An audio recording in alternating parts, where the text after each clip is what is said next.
From Maple Leaf Gardens in Toronto, it's Moscow Dynamo and the Toronto Maple Leafs.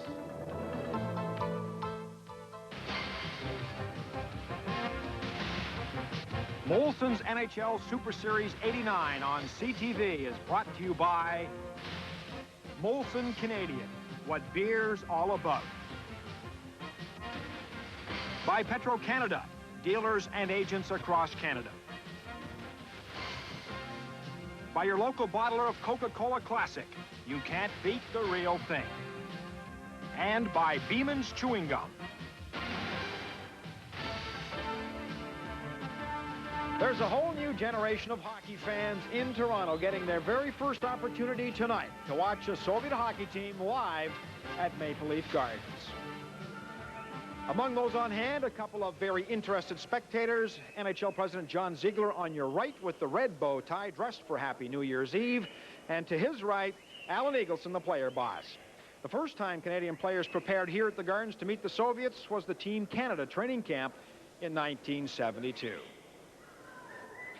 Hello, everybody, and welcome back to CTV's live coverage of the NHL Soviet Super Series 1989. What will be interesting tonight will be to see whether or not the Maple Leafs continue that robust, very physical style of play that has carried them to contender status in the Norris Division here in 1989. It hasn't worked in the past against Soviet hockey teams, and as we saw 2 nights ago in Vancouver with Central Red Army, the Soviets are starting to become as physical as the NHL professionals. Here's how Dinámo is doing at home. As we check the standings of the Soviet Elite League, currently tied with Army for second place behind only the front-runner, Voskresensk. Meanwhile, Wendell Clark is the hero last night for the Maple Leafs as they played right here at Maple Leaf Gardens in overtime against the Bruins. Number 17 scores the winner for a 7-6 final. So the Leafs move into sole possession of second place in the new and improved Norris Division in 1989, trailing only the front-running Chicago Blackhawks. For more on tonight's matchup between Dinámo and the Maple Leafs, let's go upstairs to Ron Rush and Dave Maloney. Well, Dave, the Dinámo Moscow team opened its North American tour 2 nights ago with a 5-2 victory over the Pittsburgh Penguins. They're usually a high-scoring team that was limited to just 1 shot on goal in the 3rd period. I think that's a message for the Toronto Maple Leafs. Well, it sure is. This Dinámo Moscow coach, Yurzinov, does not want to lose any technical advantage he thinks his team has over these North American teams by getting in a physical contest. You know, Pittsburgh's not a physical club. We'll have to see how the Leafs attack this game, but that's how the Soviets are looking at tonight's contest. Well, we've got some people to watch in this hockey game. First of all, for Dinámo Moscow, Mikhail Tatarinov, a big star in 1986 at the World Junior Tournament in Hamilton, but his star has faded. He has been on the outs with his coaches, and right now is attempting a comeback. A lot of personal problems with this young fella. Well, young team looking for leadership. They've got it here in Anatoly Semenyov, the 27-year-old veteran of 112 games with the Soviet national system. Any team in a state of transition needs a leader. This fellow was a leader of the Soviet team that played the Czechoslovakians in the fall. He's the guy they're looking to tonight. Well, speaking of transition, last year, the Toronto Maple Leafs were one of the worst offensive teams in the NHL. Now they're among the best, and they can thank a couple of people. One of them is Gary Lehman, an immensely talented young man who started his career as a defenseman and has become one of the best scoring forwards in the NHL. Well, a big guy from the Windy City who plays the point for the Toronto Maple Leafs, Al Iafrate, scored 22 goals a couple of years ago, tying Ian Turnbull's record for the Leaf defenseman. In this system under Doug Carpenter, he gives him an opportunity to go, but he wants him to pick his spot. There's some question whether Al has come of age. Doug Carpenter and the Leafs hope he has. He's playing very well early this year. I think New Year's Eve has produced some very interesting hockey over the years. We'll see whether they can be inspired by the dawn of the 1990s here at Maple Leaf Gardens tonight. Dan? Ron, the standings so far in this most recent series between NHL teams and clubs in the Soviet Elite League stands 6-5 in favor of the pros. Now let's join PA announcer Paul Morris and the opening ceremonies.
Ladies and gentlemen, here is the starting lineup for the Moscow Dynamo. In goal number 22, Andrei Karpin. Playing left defense, number 3, Alexander Yudin. Playing right defense, number 16, Oleg Mikulchik. Playing center, number 30, Anatoly Semyenov. Playing left wing, number 10, Igor Dorofeyev. Playing right wing, number 28, Sergei Petrenko. Here is the starting lineup for your Toronto Maple Leafs. In goal number 1, Mark LaForest. Playing left defense, number 2, Luke Richardson. Playing right defense, number 8, Rob Ramage. Playing center, number 16, Ed Olczyk. Playing left wing, number 12, Mark Osborne. Playing right wing, number 11, Gary Lehman. Ladies and gentlemen, to commemorate tonight's game between the Maple Leafs and Moscow Dynamo, the captains will now exchange gifts.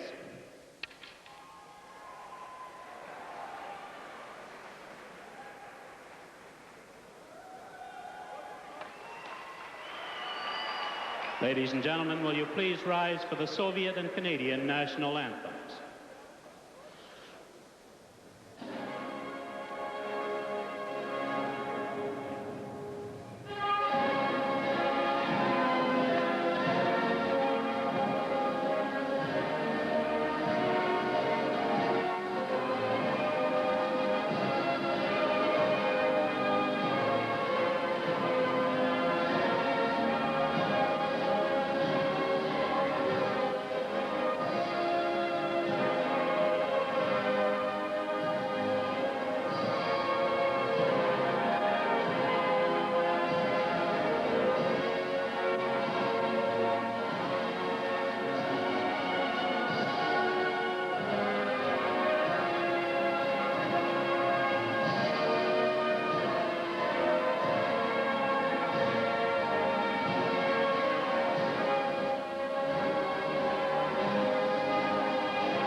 NHL Super Series 89 on CTV returns in just a moment. From north to south, from coast to coast, we're always there when you need us the most. Come to Canada. Yeah, we're keeping the good things going.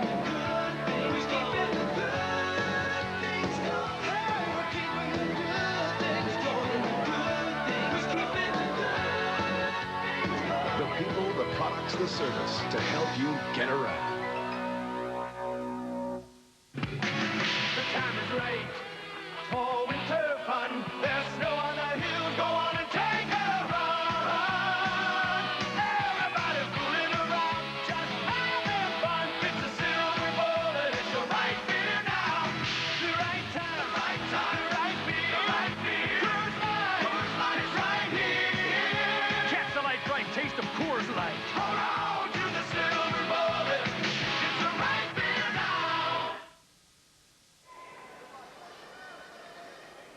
The veteran line, Semyonov, Dorofeyev, and Petrenko out there for the Soviet Union as the game gets underway here at Maple Leaf Gardens. And from the faceoff, Rob Ramage behind his own net, sending it out along the boards to center ice. And the Soviets take over right away. Ed Olchuk centering the line with Lehman and Osborne for the Leafs. As Semyonov hits the line, he is checked at the line by Osborne, and that forced the offside. The goaltender for the Soviet Union tonight will be Andrei Karpin, who started at Dinamo Moscow and then wound up being traded around the Soviet League before returning to Dinamo.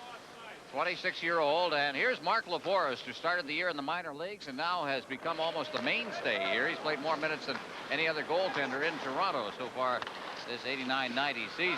From the face-off, Luke Richardson behind his own net, clearing it straight ahead. Olchuk through center ice. He passed for Lehman, but he fails to hit the line and is cleared back. Olchuk back to the defense.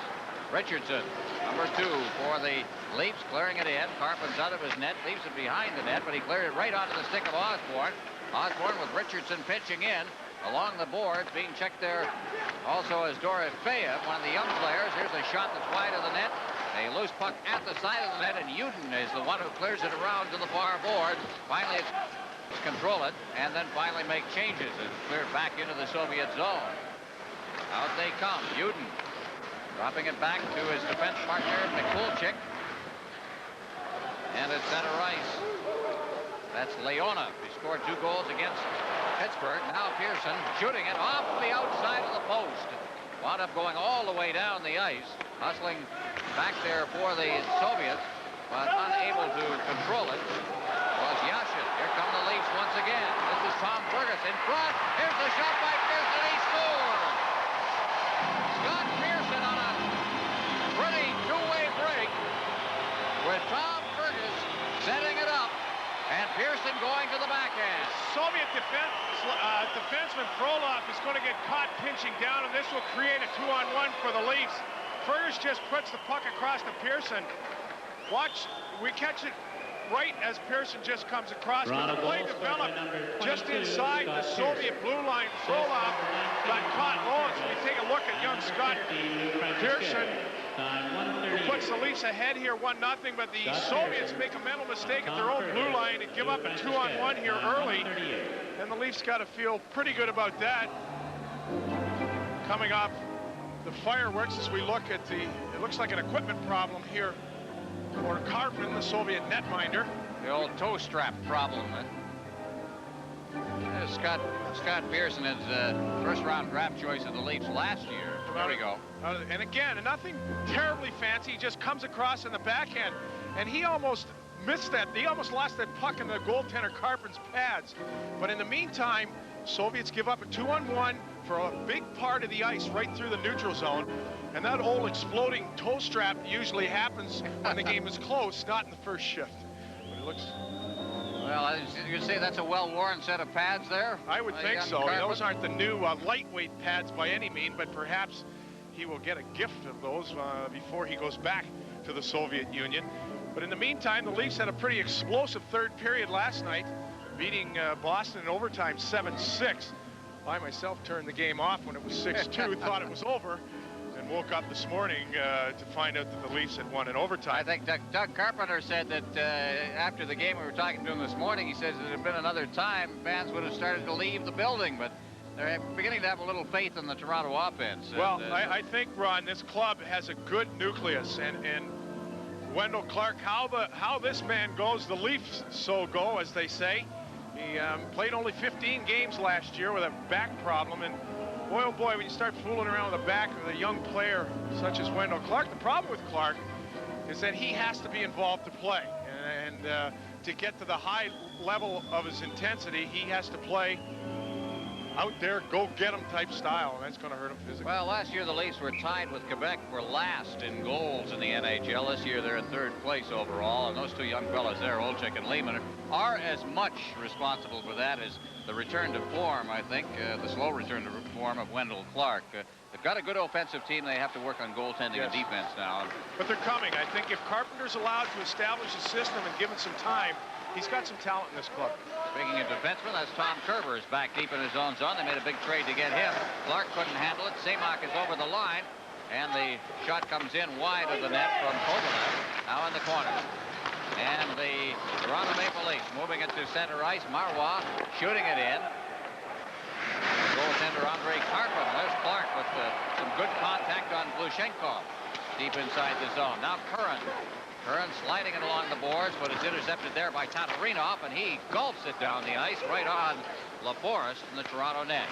Around behind his own net, Tom Kerber's to Clark, but he's stopped at the line. Semak turning. He took a hit from Clark, and Clark making his presence felt out there as Tatarinov intercepted at center ice, clears it in over the line. This is Lomakin on a backhand and a dangerous shot, but it was stopped as holding his ground on the play was LaForest. Out at center ice once again. Turning with that puck is Mikulchik, and is called on the offside at the line. So the Toronto Maple Leafs break in front. They lead the game 1-0.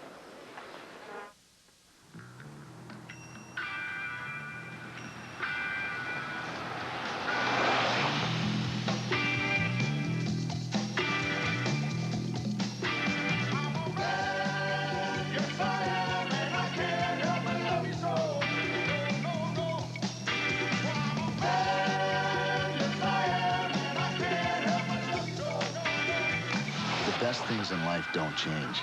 They just get better. Beemans.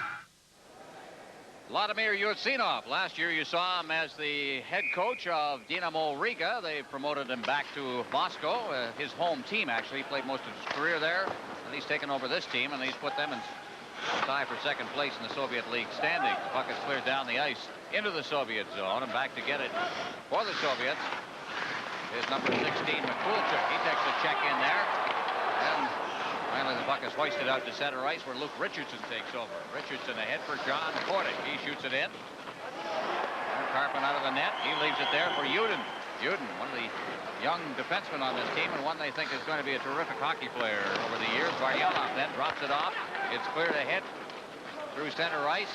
In deep after that puck is Shashov. And the puck comes to the side of the net where Luke Richardson intercepts it and clears it off the boards. Dave Reed gets it to the line, but not out. And the Leafs will try once again with Richardson. Richardson out through center ice. Puck is cleared down by Reed into the Soviet zone. Varyanov turning in front of his own net. Soviets regrouping as they try to get it through center ice. Petrenko is stopped on the play. Iafrate has got the puck just inside the blue line, but he threw it away inside the line. And out come the Soviets once again, leading the rush is Semyonov. He's got the good moves, and he took the shot. And again, very sharp on the play was LaForest, and the whistle goes. Well, Semyonov, Anatoly Semyonov, was drafted by the Edmonton Oilers. Big fella, 6'2", 190 pounds, and has played with the national team 112 times. It's a lot of hockey on national teams, and of course was part of that 84 and 87. Well, as we suggest at the top of the show, Ron, that it sounded like Yurtsinov was telling us this team in transition, and teams in transition still need leaders, and he's a leader for their club. Behind his own net. The Leafs clearing it out as Iafrate was the one who cleared it down the ice. Back to get it for the Soviets is Frolov. He stopped. There's a quick shot by Osborne from the slot, and he just missed the net with it. Took it off the glass. Up center ice now. It's Petrenko. Petrenko on the backhand. Stops up in the corner now. Petrenko, he's trying to set up a screen shot, but Lehman was in the way of that one.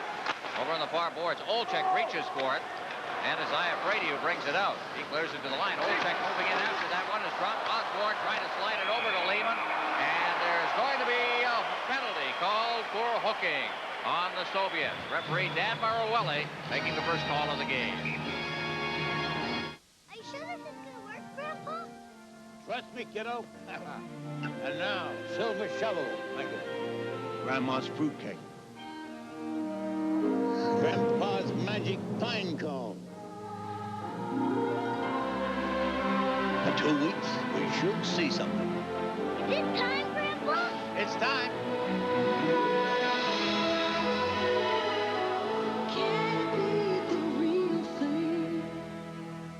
Moscow Dynamo penalty. Yuri Vashishov is going to get a 2-minute hooking penalty for pulling down Ed Olchuk here. Olchuk using pretty good strength going through the neutral zone.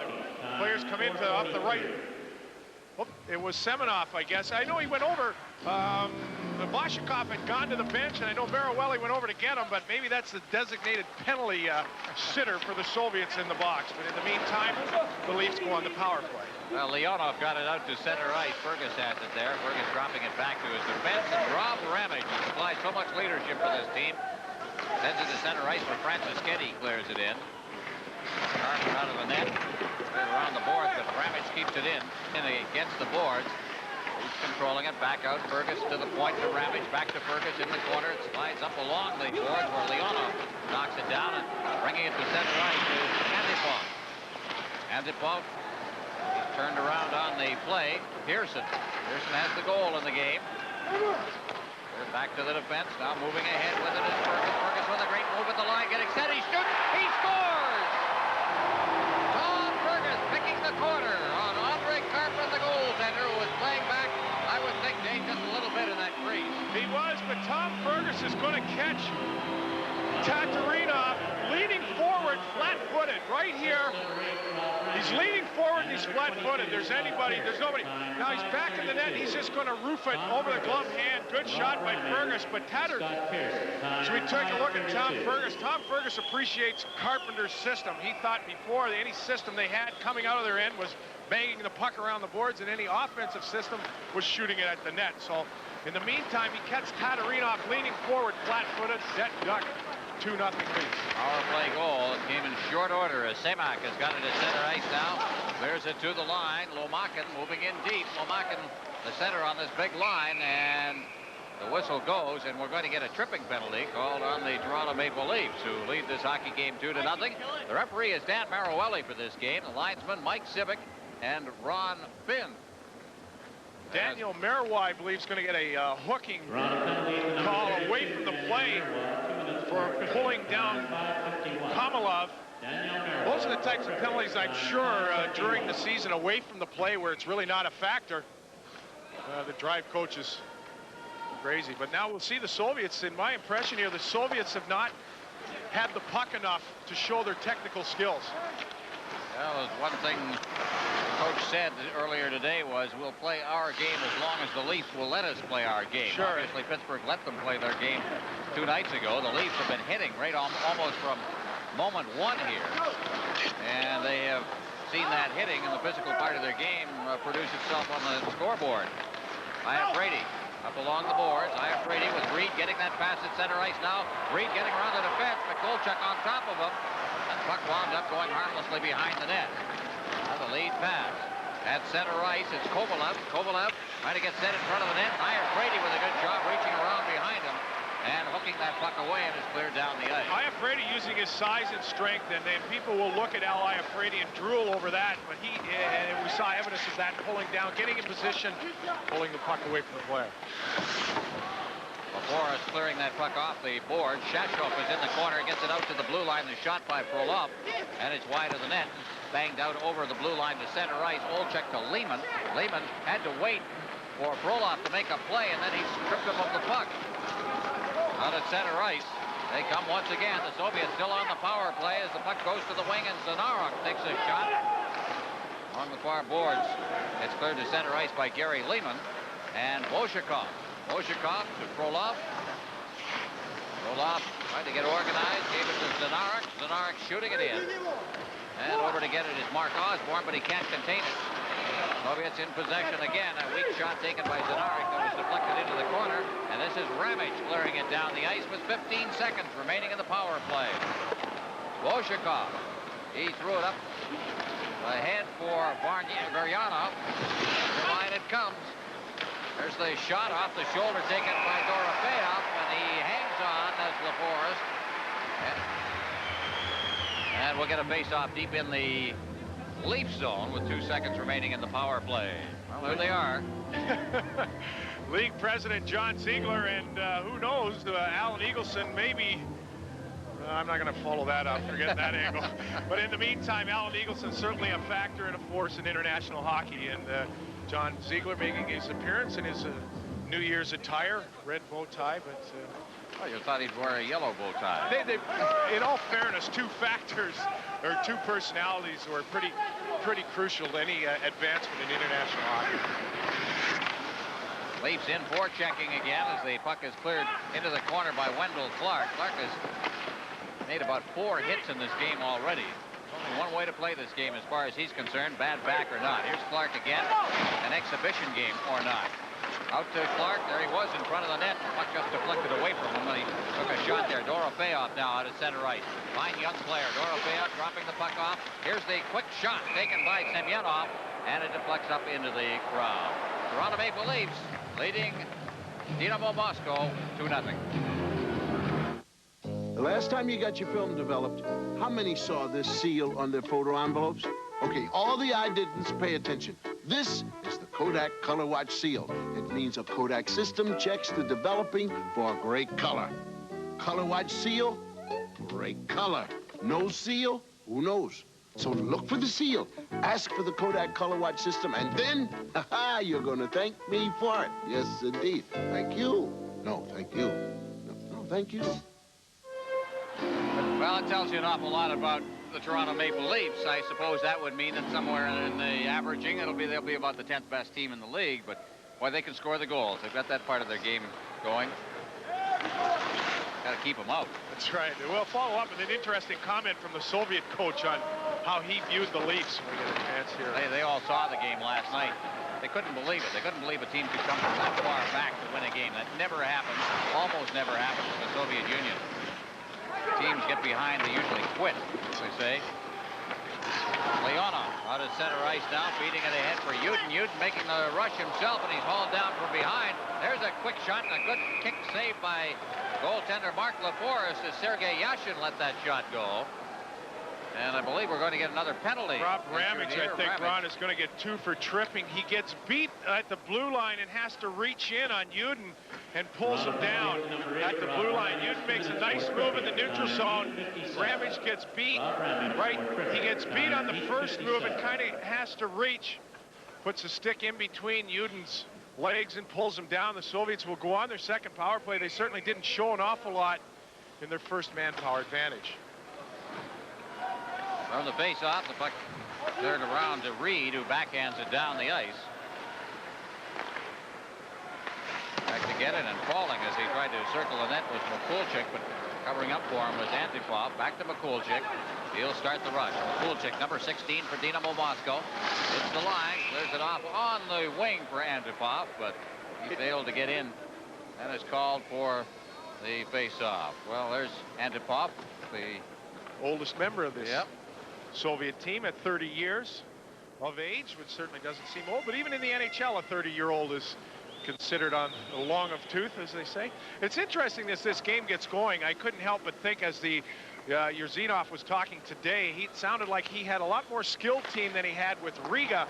But boy, oh boy, we're not seeing a whole lot of evidence of that early here in this hockey game. Well, their game has been taken away from them, though, hasn't it, David? Good job by the Leafs. Yeah, they're ready for this game, to be sure. So here's Lomakin now. He'll try, and he's stripped of the puck. Reed gets it to McIntyre at center ice to Todd Gill, who was trying to move, but the pass was behind him. And so it'll be cleared down harmlessly into the Soviet zone. And the Soviets will try. They're on the power play here, although you never know it. There's a lead pass. Kovalov across the line, but he was ahead of the puck. And so the face-off on the center ice zone. 17 goals in 26 games for Kovalov last year. He's replaced Svetlov, who has been dropped from this team. Again, right here, it doesn't look like on the replay, unless he's offside. Yes, I think they caught it. Right Boy, on the that's line. awfully close, both ends. Yeah. Both ends of that back left skate looked like it might have just caught the line. So it looked close from the first blue line and even closer at the offensive blue line. But in the meantime, the ref have the power of instant replay. Tatarinov dropping it back to his defense mate. Cleared up center ice. On shot, screen. Tatarinov knocks it down at the blue line. Gets set to find the player who's kind of wasted his career. And there's Lomakin throwing the puck away, and it's cleared down the ice by Olchek. And Karpin is out of the net. Looking along the boards. Soviets once again.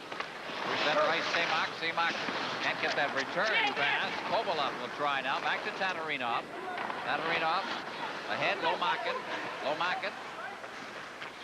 That puck tries the rink wide pass and goes to the far boards now. That is Shankov taking a shot. It's cleared down the ice by the Leaf defense with 15 seconds remaining in the power play. Lushenkov back to get it. Deep in his own zone. Clears it off the boards. Tatarinov is checked. And Francis Getty is there. Up along the boards for Tatarinov. Will fade back into his own zone. They'll try to get organized again, but the power play is over. Another good job by the Leafs as the Soviets were unable to get underway at all. Zanarek over the line, but it's cleared out to center ice. Francis Getty, a good job of knocking down that pass, and he very nearly got loose. Bolshakov finally checked him. It's dropped off. Cheshov takes a shot. That hit Zanarek's leg, and finally it's cleared out to center ice. Bolshakov has got it out there. Number 4, he clears it ahead for a breaking Cheshov, but it was intercepted by the Leafs defense, and Iafredi's got it. Iafredi was checked on the play. Back come the Soviets with Varyanov trying to throw it into the slot for Shashov, number 20, and he was chased off the puck. Now the Leafs again with Todd Gill. Gill out there working with Kordic and Pearson. Pearson has one of the goals. It's cleared all the way down the ice. Bolshakov behind his own end and winds up out at center ice for Rob Ramage to Gill. Gill knocked it down. Tried to unload it to the wing where Pearson was, but the Soviets again intercept, and it's cleared down the ice. Racing after it is Semyonov, out of the net, and dangerously so. It's finally kicked into the corner, and Kordic's got it. Kordic to Fergus. Fergus has the Leafs complete a change, gives it back to Ramage. Ramage just golfs it into the Soviet zone. Fergus after it. Fergus bring it behind the net. Uden is back there. He's checked on the play. There's a quick shot. That one taken right at the side of the net, and then they kicked right out. Fergus tried to get it. Pearson had that good chance right at the side of the net. Fergus gets it again. Fergus circling deep and just clears it into the corner. Pearson's back there to get it. Pearson behind the net for Marwa. Marwa one-hands it into the slot area, but Fergus couldn't control it under the checking, and Dorofeyev, number 10, turns with it. Igor Dorofeyev, the center ice, a good move, but then the second move didn't work. As it's stripped away from him by Vincent Danfus. Now it's Ramage. Ramage shooting it into the corner. Luke Richardson trying to track it down. The Soviets move in on it, but Richardson reached for it again, only to have it stripped away from him again. Wendell Clark clears it around behind the net. Leonov, number 23, can't get it out, and here's Wendell Clark trying to break free.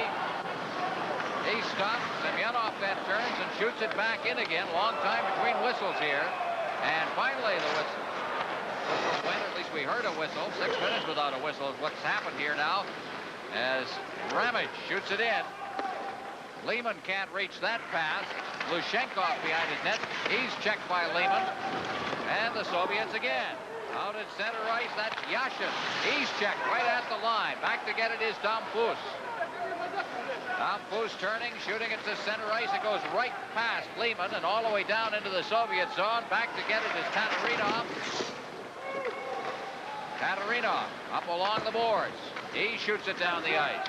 Comes all the way down to LaForest. He just golfs it out over the blue line. Leonov then waits for his mates to get back on side, clears it in. Kerbers then to the wing where Lehman got it. Ahead now for Osborne out at center ice. It's taken over by Antipov. He shoots it in. And again, the Leafs trying to organize inside the zone. Have it stripped away, but now Kerbers will bring it out. Kerbers to Olchek. Olchek to the line, finally offside as Osborne got in too quickly. And we'll finally get a face-off. 2-0, Toronto leading. Lloyd's Bank would like to take this moment to remind you that it's time, not money, that's the currency of life. It's time that life is made of. It's time that can never be replaced. At Lloyd's Bank, we have ways to save you time that are unique to Canadian banking. Because there are just too many good things in life to spend it waiting on a bank. Lloyd's Bank Canada. It's time.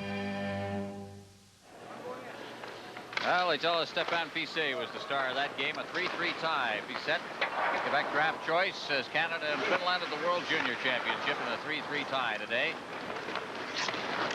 This game is rolling right along here as Frolov brings it to the line. Frolov throws it into the slot, but there's nobody there but Gary Lehman, who is backing up on the play. reverting to his former life as a defenseman and playing the slot very well.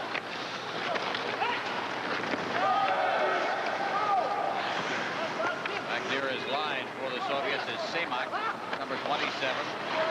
Lomakin having trouble getting out of his zone. Frolov gets it. Frolov ahead. Now they'll try. At center ice, it's Semak.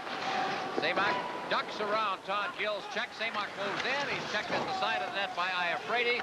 And behind the net, Semak still working on it, but Iafrate takes the puck away from him. Iafrate brings it up to center ice, leading the rush himself.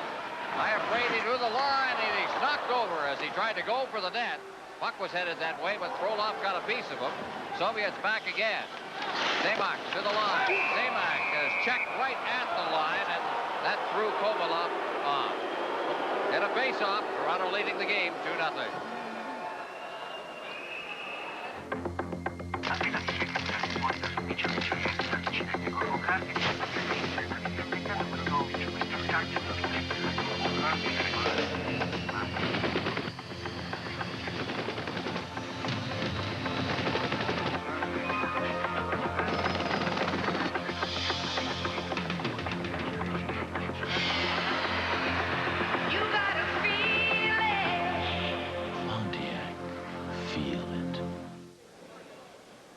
Luke Richardson's going to get 2 minutes for tripping on Mr. Semak here. He made a great open ice hit earlier in the period, Richardson did.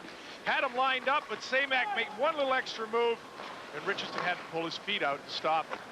Soviets will try for the third time in the power play to get a goal here in a 2-0 hockey game. And from the faceoff, Varyanov shoots it in. Puck rolls near the side of the net. Shashov is there. This line that the Soviets have out there now, Zanarak, Varyanov, and Shashov, are three players you might be familiar with from last year's tour. They are regulars with the Dinamo Riga that were brought up for this tour. Three key players on this Dinamo team are playing at the World Junior Championships right now, so they needed the extra line, a little bit of help. Here's Mikulchuk with a shot. That's blocked at the defense very nicely by Dave Reed. Back along the boards, Varyanov. Varyanov still with that puck, now clearing it rink wide. That's Yudin taking a shot. He stopped. Zanarak behind the net. Also moving in after it is Varyanov. Back out for the shot from the blue line by Mikulchuk. The puck is cleared down the ice by the Leafs. 3:15 remaining in the period. The Leafs lead this game 2-0. And the game has been taken away. There'll be some interesting discussions in the Soviet dressing room, I imagine. Here's Dorofeyev trying to get loose. He's being checked very closely by Tom Fergus, who's been very much a factor in this game. Tom Fergus has had a very good period here. Francisketti in along with Fergus. Gets the pass to Fergus, who gets the shot away. And a good save by Karpin, who stuck right with the play, but a terrific play made to get the puck out to Fergus. Center ice once again, Dorofeyev. Dorofeyev with a little speed as he hits the line, but then forced to slow up by the defense. Petrenko getting it out near the line. That's Tatarinov trying to get a shot away. Dorofeyenko back to Tatarinov, hopped over his stick, and it's out at center ice once again. Back they come with Semyonov. Semyonov for Petrenko. Back to Dorofeyev. And here's Lurchison out of the penalty box, intercepting that pass. Tatarinov couldn't reach it. He dove for it. Now Richardson with a terrific move. Iafrate a shot, and Bolshakov got in the way of that, and the puck is cleared down the ice. Mark Laforest out of the net plays the puck off his own player, and the Soviets take possession deep inside the zone. Petrenko is knocked to the ice. Down Boots with the puck now as he's cleared around behind the net. Here's a shot right on. They score. Antipov stealing that bad pass. And the Soviets get on the board with 1:51 left in the first period. Big goal for them because they were outplayed throughout the period. This all developed about 30 seconds ago. There was an icing by the Soviets. The puck's going to come back here, and Antipov is just going to beat Laforest. But Laforest opted to shoot the puck out on an icing call. He hit his own player. The Leafs never got the puck out of their end after that. So he took away the icing call, kept the puck in, and the pop. 2-1 hockey game here for the Leafs. It's another shot, that one taken by Frolov, number 5 from the point, and the Soviets seem to get a little life here as Yashin clears it out for Antipov. And puck goes harmlessly behind the net. Dampus trying to get loose. Soviets now in front. There's a chance, and they score. It's Yashin. He was all alone and unchecked, and just like this, after a tremendous period for the Leafs, they find themselves in a 2-2 tie. You know what? This might be interesting. I mean, this is just scrambling play in front of their own net. I watched the game last night, and Toronto just seems to fall asleep in their own end of the ice. There's a lot of standing around and not a whole lot happening here. The puck, look, you know, there's a lot of nothing happening in their own end of the ice. The puck ends up in their net. It's interesting. A rush starts with Richardson and Iafrate getting an offensive opportunity.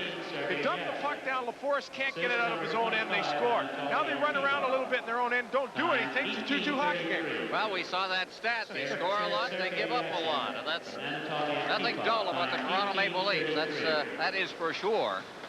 They really worked hard to get the 2-0 lead, and then just went to sleep. Power play goal, and then they were really sound asleep when Yashin scored. 2-2 tie. Here they are again, right in front of the net, and a great chance. And the Soviets get it loose in front of the net. LaForest is down. The puck is chopped away to Lehman. Now it's intercepted again inside the zone. Now a chance. The shot. They score.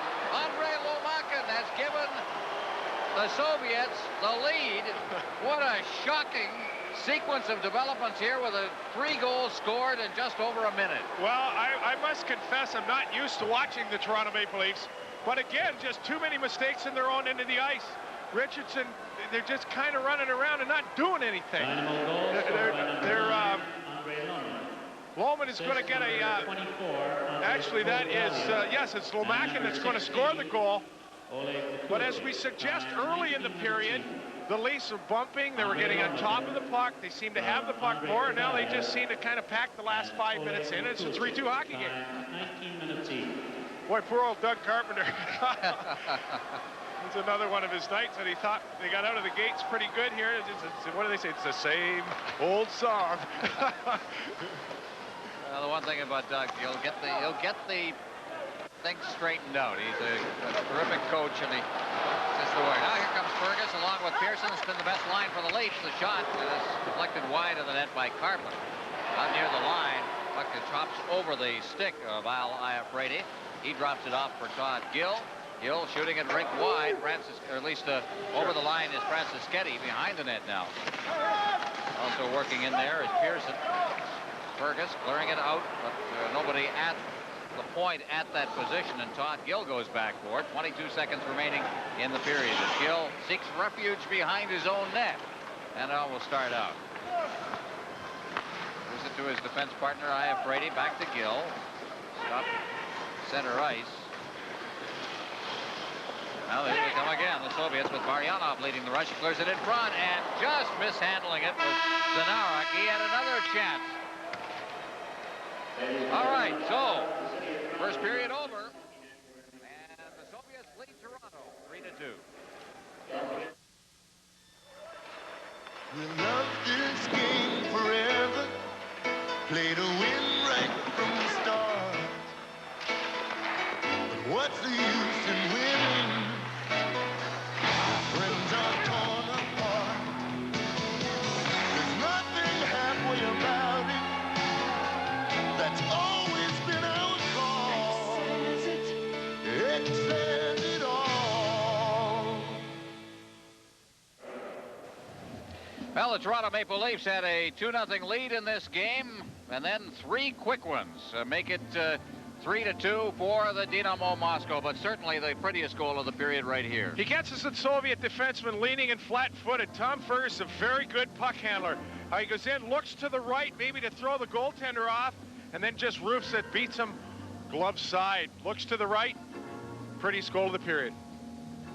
So the score after 1 period, the Dinaмо Moscow 3, Toronto Maple Leafs 2.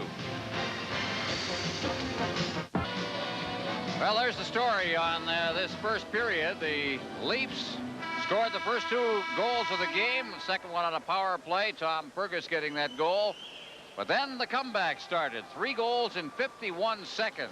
Antipov setting up Yashin at 18:33, and then at the 19-minute mark, Kovalov and Mikulchuk setting up Lomakin. And the shots on goal, an interesting statistic. Dinaмо out shooting the Leafs 10-4. So the Leafs scored 2 goals on 4 shots.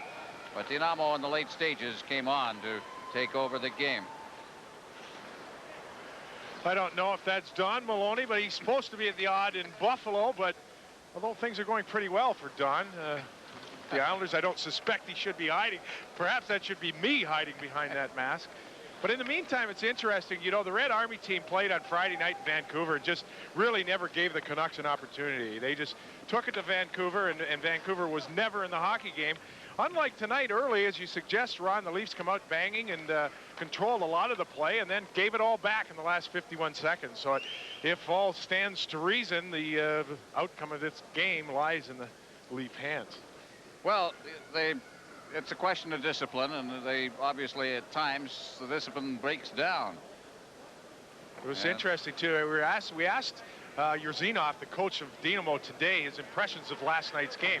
He shook his head first because of the comeback, and then he also said, very strong offense, very weak defense. And Ron and I both looked at one another and said, well, that's just about it. Yeah. Their offense stronger than their defense.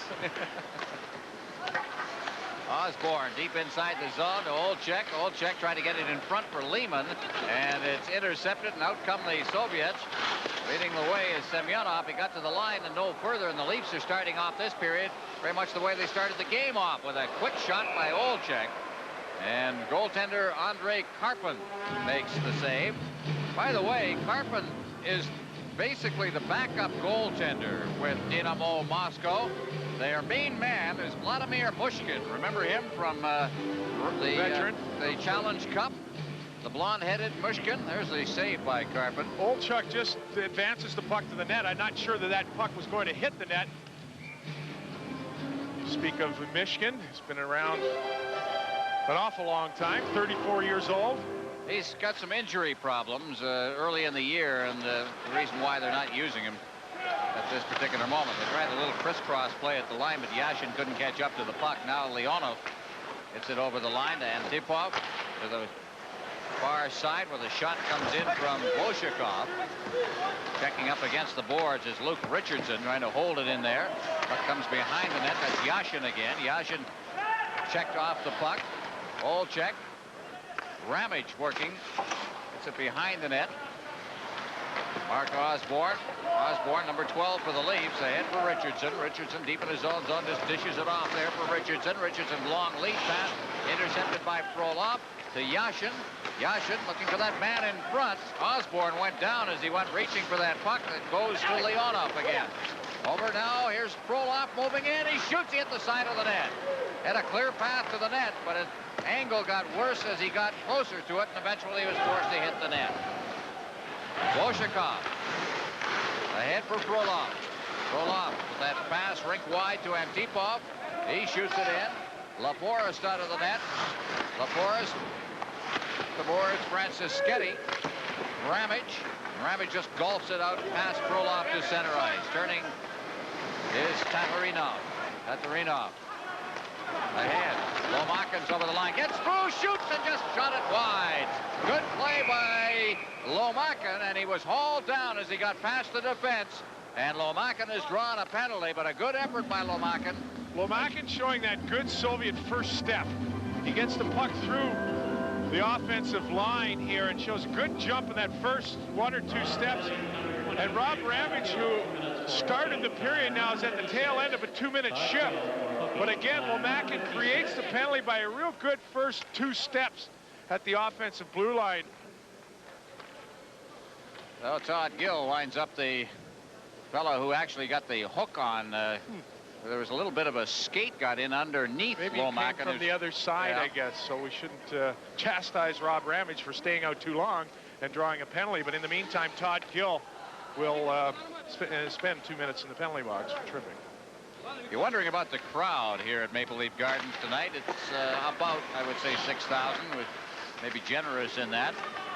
Harold Ballard, venerable owner of the hockey club, set ticket prices at $50. 50, 40, and 30 for this one. And I guess a credit to those who love the game that they would pay those kind of prices to see this game. Over the line, well offside there. Carrying the puck was Kovalov. That's number 24, Kovalov, who transferred from Dinamo Minsk and has replaced, as we mentioned, Svetlov, who has been dropped from this team. Svetlov had a great career, of course, but in recent years has been suffering from concussions. He had one that cost him the last half of last year.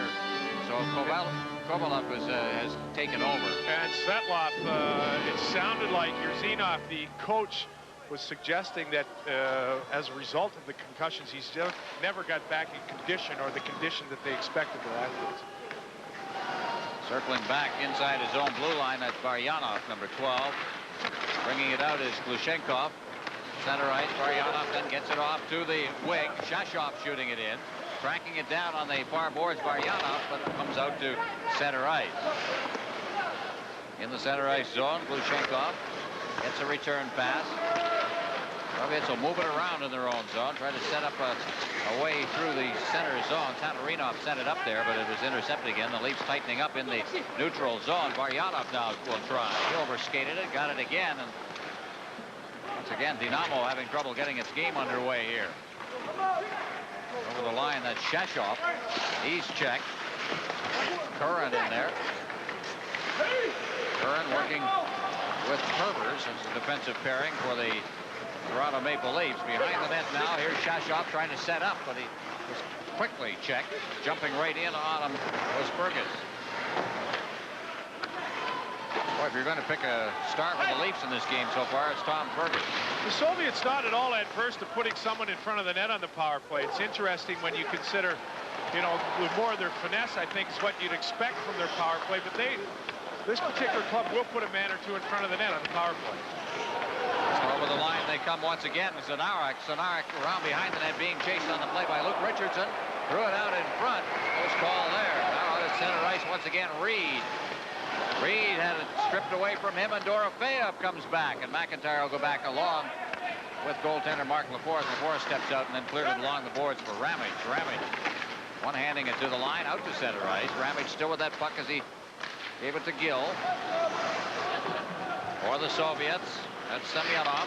Semyonov fakes the shot, shoots it in there. Up off Laforce's blocker. They're back out to center ice. Back they come, the Soviets. Zanarik. Zanarik. Also in there is Petrenko. McIntyre. Puck along the boards. They clear it rink wide. That's Dorofeyev. Dorofeyev clearing it behind the net now. Semyonov. He's checked on the play, and out comes Kordic. Kordic ahead for Reed. Reed to Kordic. Kordic getting set in front, and it's just stripped away from him. But a penalty will be called on the play. 4 minutes, 50 seconds gone in the second period. Soviets lead Toronto 3-2. A smile from me, a smile from you. It's truly amazing what a smile can do, and it's bound to go round and round. Yeah, it's bound to go round and round. Come on, give me a smile. The timeless idea of service with a smile. Alexander Uten's going to get 2 minutes for hooking and pulling down John Kordic. Uten got caught breaking to the neutrals, or to the offensive zone, coming off his left point, looking for that pass. Consequently, played catch-up on a 3-2 break. Kordic goes to the net, and Uten pulls him down. The Leafs now get an opportunity to tie this hockey game up. Uten is a Calgary draft choice. Talking with the coach, Vladimir Yersinov, he says that he's his best young defenseman. With high hopes he'll be a leader on this team. Iafrate off the boards. Dom Fuss back to Iafrate. Back to Dom Fuss. Dom Fuss tried to make a move behind the defense. Leonov intercepted that. It was out over the line and back in over the blue line. Vincent Dom Fuss from Laval Juniors. 26 goals last year. Great talent. He's going to be one of those players that'll come. You know, they come out of the Quebec League. Sometimes there are a lot of things that they have to learn when they come into the NHL defensively, and it seems to affect their offensive play for a while, but this is a youngster I think is going to be. And I think he will learn also with like a Carpenter system and a Ramage and just learn how to play as a pro. And they need the leadership that a Carpenter and Ramage will provide. They do have he does have the tools to play. Well, here he comes now, down the right side. Steps just inside the blue line, turns. Feeds it into the corner. Wendell Clark back to Todd Gill. Gill trying to golf it in front. They cleared across, and all alone was Marwa, but he couldn't get the shot away. Now in the corner. Marwa pinned in there. And the Soviets will start out. 59 seconds left in the power play advantage as Leonov gets to Antipov, and he stick handled right along the line. As a matter of fact, Antipov says, hey, I didn't make a play there. There's Leonov, scored 2 goals against Pittsburgh the other night in the 5-2 victory over the Penguins. I think Antipov was expecting a pass. They were going on the attack despite being down a man, and put his teammate, put himself offside. Well, we're looking forward to this game. Our old friend Dmitriev will be in Montreal. Canadians and Soviet wings. Some of the more memorable games for sure between the Soviets and the National Hockey League have been seen at the Montreal Forum, so it should be a good one on Wednesday. Well, the fans seem to get so into it in Montreal. They enjoy the international game. It used to be a New Year's Eve tradition. Here's Lehman. Lehman to Olczyk. Olczyk backhanding it behind the net. Leafs on the power play for another 28 seconds. And they try to control it inside the zone, but Olczyk's pass slid out to center ice. Herbers. Lehman. That's cleared right back down into the Leaf zone as Semak takes it. Gets it down there. Ramage now from Kerbers. Clears it over the line. Here's a chance. Right on. Rebound. Scores! Olczyk getting in there, taking that rebound. And we've got a tie hockey game. Well, the Leafs get a power play goal here to make it 3-3, and only their 7th shot of the hockey game. Mark Osborne just has allowed an awful lot of room at the offensive blue line. Gets the puck to the net, and Olczyk's going to be Johnny on the spot. Put it home. I think Olczyk scores an awful lot of these type of goals. He's a big 6-foot, 200-pounder. Got pretty good hands, a good offensive head to get himself in position. But again, Osborne had an awful lot of room through the middle of the ice in the offensive zone to get that shot on goal. And that's a 3-3 hockey game. Puck cleared down the ice once again. Ryan Curran around to the far side. And out come the Leafs once again. 3-3 tie here. Puck is cleared deep into the Soviet zone. Mikulchuk at center ice. Varyanov. Sliding it to the board. Shashov then cleared it in. It's knocked to the ice, and the Leafs take over. Pass for Francischetti. Way out of the net. The Soviet goaltender, they're not used to doing much of that, and he cleared it around behind the net. Pearson gives the goaltender a shot right in front of the net. Well, this started, Ron. The goaltender, Carpin, moves the puck around the ice, and he's going to lay the wood on the Leaf player. Well, we're going to get a penalty for it, I think. 3-3 tie. I would buy a mansion with a swimming pool. I would wish for an electric choo-choo train. I would make my mom and dad clean the whole house, and I would make them go to school for me. I would play with all my toys. I'd like to rule the universe and give to poor people. I wish for toys, because kids like toys. I'm going to try to get myself in the Olympics. I would never run out of wishes. The Soviet goaltender, Karpin's going to move the puck. Now watch him lay the lumber on Pearson. And Pearson looks around and says, what the heck is that? He goes back and gives his calling card right there. Now, Marawelli did not see the original slash. I think the linesman made the call on the original slash on Karpin's infraction. Pearson turns around. I think he was surprised to get in the whack. He went over and said hello and then biffed him one. And we have a double minor here. Well, this has been the NHL. That first contact would have started a brawl. For sure. Goaltender getting whacked outside the net. Really, you have to assume that Scott Pearson, skating away from the play, the last thing he expects is to get a two-hander from a Soviet goaltender. And Lomakin will serve the penalty that's been issued to goaltender Andre Carpenter. Pearson is in there as well. Well, now Lomakin's leaving, and we're going to get some clarification here. Linesman Ron Finn is over at the timekeeper's bench. You have to know that the interpreters are hard at work here, explaining to the Soviet coaches what is exactly happening here.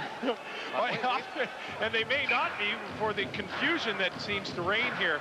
Has to be somebody who was on the ice, and I think that they are now putting Zanarak in the box. He was on the ice. Lomakin was not. Slight difference between Soviet and NHL rules. Playing, of course, NHL rules here. Ramage shooting it in. Big hit behind the net. That one by Francis Sketty. Cleared out in front. Shot right on. The rebound. It is knocked down by the defenseman who put his glove on the puck but got away with it.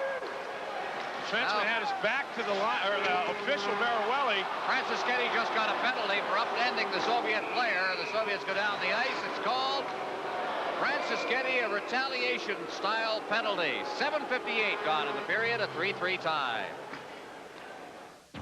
Presenting the 1990 Eagle line of cars.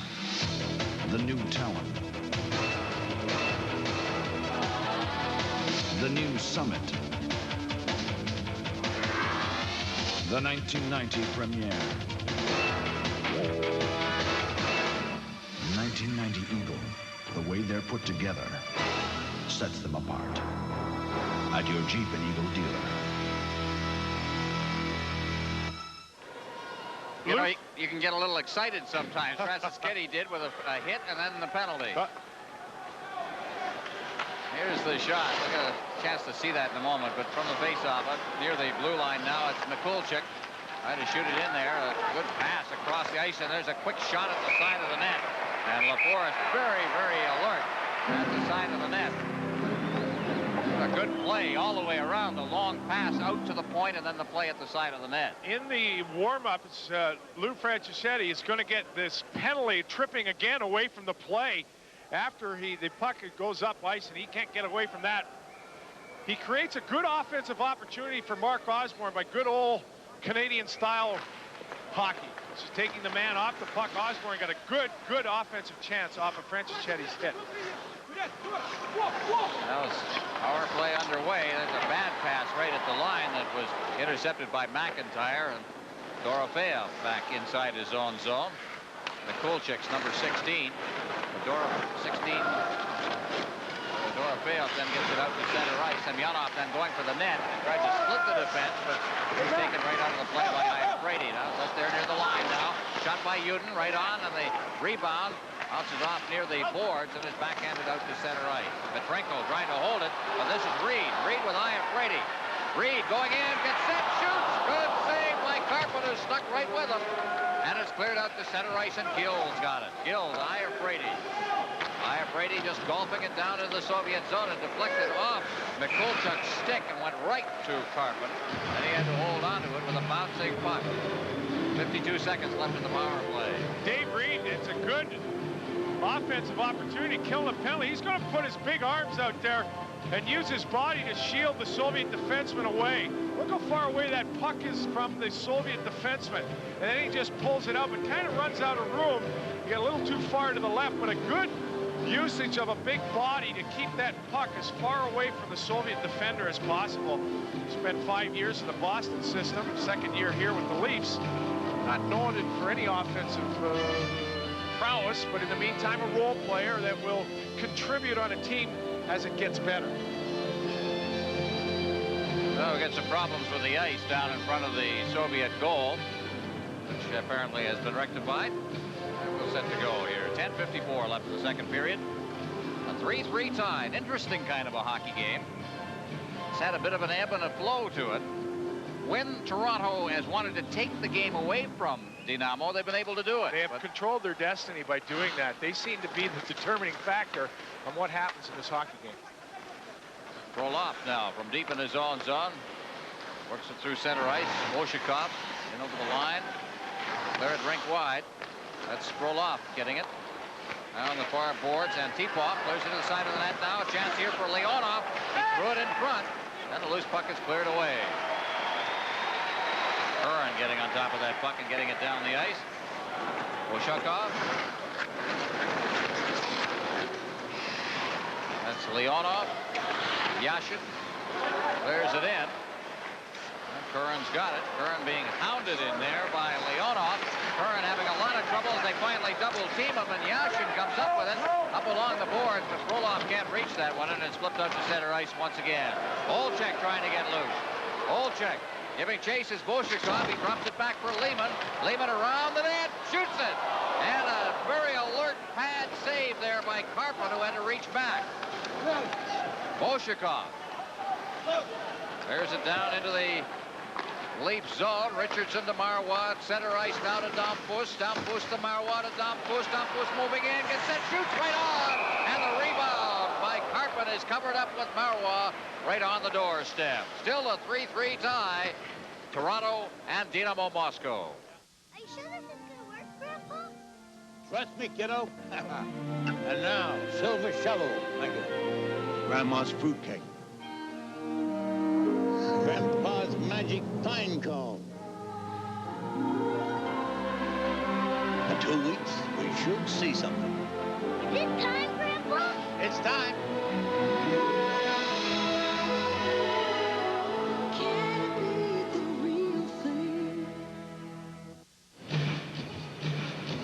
Well, there's the shot total. Dinamo with 17. The Toronto Maple Leafs have a total of 10 right now. Pittsburgh Penguins, the offensive power that they are, managed a grand total of 9 through 3 periods against this team 2 nights ago.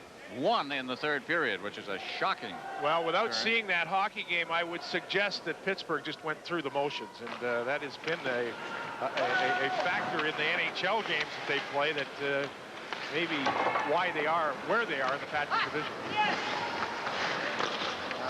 Teams with the character seem to be the ones that do well in these games. The Leafs are showing a little of that in this game, although at times they seem to let up. Lomakin trying to get out of the zone. Checked by Marois. Now the pass goes to Semak. Semak over the line now. Semak getting that return pass. Going for the net, and it's knocked away from him by Rob Ramage. Richardson up against the boards. Lomakin's in there with him. So is Semak. Semak's number 27. Reaching back for it is Wendell Clark. He can't get it. Lomakin out into the slot. Semak trying to get set. It's poked away from him, and Clark sends it out to center ice past Marois. Now here's Ramage. Ramage shooting it to the line, but Wendell Clark was in too quickly, and we'll get another face-off. 3-3 tie here at Maple Leaf Gardens, New Year's Eve. Здорово, Василий. Привет. Понимаешь, я думал. Что? Ну, про этих капиталистов, с которыми мы играем. Так. Мы хотим выиграть. Да. Они хотят выиграть. Ну и что? Они дали нам свои самые лучшие коньки. Сумасшедшие! CCM 651 такс. Включаете мощность. There are coaches, and 2 pretty good ones, too. Doug Carpenter, it may be forgotten, was the coach of Team Canada at the World Hockey Championships in 1985 in Prague, when Canada went into that game against Czechoslovakia for the gold medal. And anybody who can put together a team that's world-class, that team was, on short notice with a bunch of cast-off players and players that didn't make the playoffs, got to be a heck of a coach. There's Kordic taking it. As they did. Yeah, they wound up with a silver medal. Sure. And that, for Carpenter and for the players that went over there on that tournament, was quite an accomplishment, especially right in Prague. Kordic there, John Kordic. Many people said the Leafs made a monstrous mistake when they traded Courtnall for Kordic. And many people now are reassessing that view. Courtnall not having a great year in Montreal. This guy is having the best year of his life. Well, he's got 8 goals this year, and Courtnall, I believe, only has 9. And obviously what Kordic is going to bring in that Courtnall does is that physical presence. Courtnall up against, Kordic up against the boards. It's cleared away. And out to center ice now, and Petrenko leads the rush. Petrenko there for Zanarak. Zanarak is checked. And it's Kordic who sends, or not Kordic, the defense that sends it out to center ice. Todd Gill Now Reed back to get it behind his own net. 7:55 remaining in the second period. 3-3 tie. Signals got crossed in there as Reed thought Iafrate was going to come back and help him out. Then Iafrate throws a check out in the center ice zone that knocked over Zanarek. Here they come once again, though. Here's a shot blocked by Gill as he got in front of the attempt by Shashov. Gill, Shashov in the corner. Also moving in is McIntyre. Checked on the play by Zanarek. Close quarters in there. Behind the net now. Zanarek out in front. He shoots. Puck is loose in the goal mouth. And Mark LaForest is down and holds on. Big pileup. Second good toe save by Mark LaForest. He made a dandy earlier in the period, showing a good ability to cover up the bottom of his net with his feet, his lower leg, by laying that big pad down. Mark LaForest spent some time in Detroit and Philadelphia. Plays a little scrambly down low here, but watch LaForest just cover the bottom of his net. There's really not a whole lot of place for the Soviets to go. Zanaruk does not have enough room to go upstairs, but again, LaForest in good position with his pads and his feet to take the lower part of the net away from the Soviet player.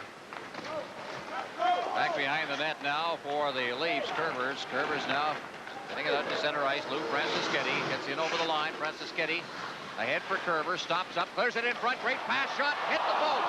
What a terrific play all the way around. And they hit the post as Scott Pearson got in. Now here's Fergus reaching for it. Again, that line centered by Fergus. That time there was a good pass by Kerbers that started that play in motion. Puck is cleared down the ice into the Soviet zone once again. Bolshakov behind his own net. Moving in on him was Francischetti. Pearson circling back. Leafs #1 draft choice a year ago. Scored one of the goals here in the game. Puck is cleared ahead with the glove. And it is called for batting it ahead. And we'll get a face-off. 6:35 left in the second period. 3-3 tie. In Canada, the male will try to entice the female by staging a colorful display. It's called strutting your stuff.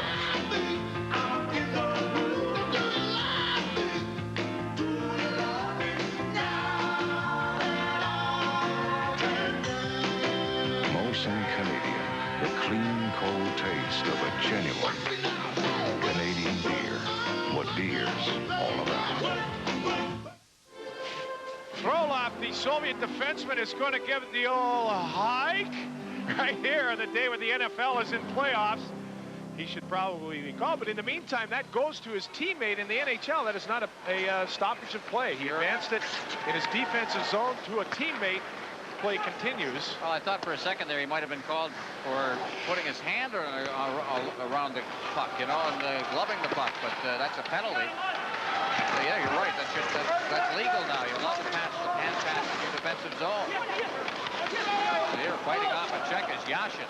Finally, he's knocked to the ice. Play the man, they say. They finally did. That was the end of that effort. Ross Kerber's battling over on the far side, but the puck comes near the area in front of the net. Finally, the Leafs come away with it. Out at center ice, that check. He hits the line and then flips it into the corner. Lehman will go back there after it, but it's cleared along the glass. And Leonov out at center ice. Ramage ahead off Lehman's skate.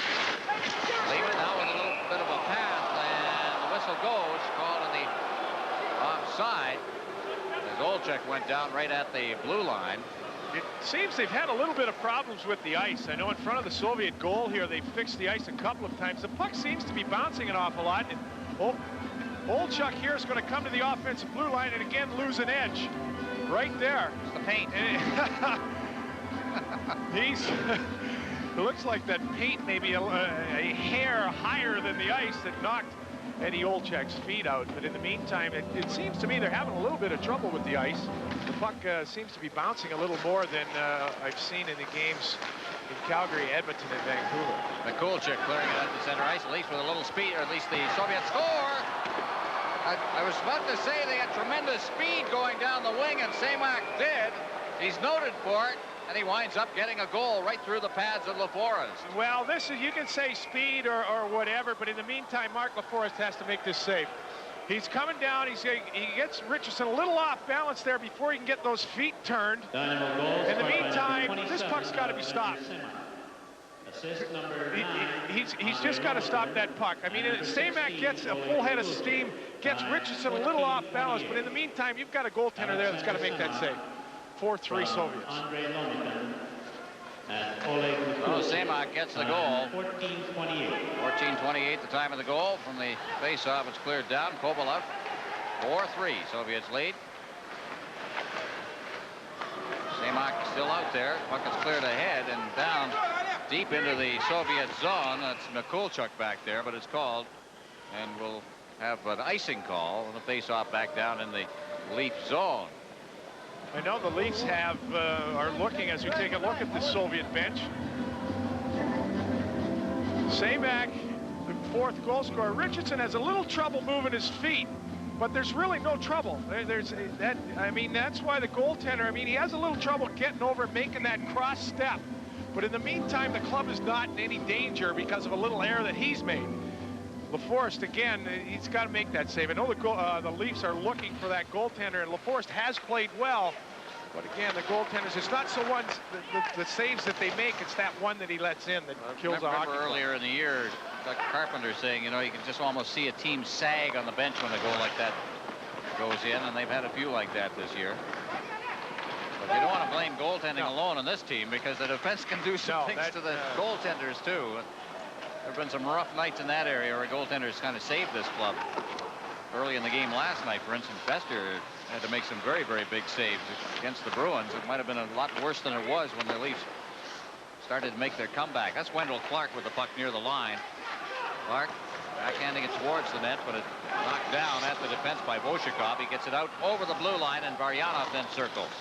Varyanov, number 12. Now gets it off the wing. Here's some speed again. Zanarik getting in front of the net, and he is knocked down as he went through the goal crease.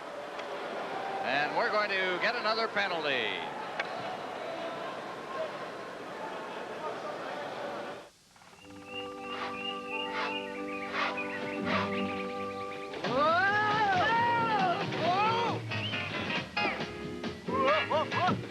Did you hear the one about the 4 lumberjacks who fit in a Dodge Dakota pickup?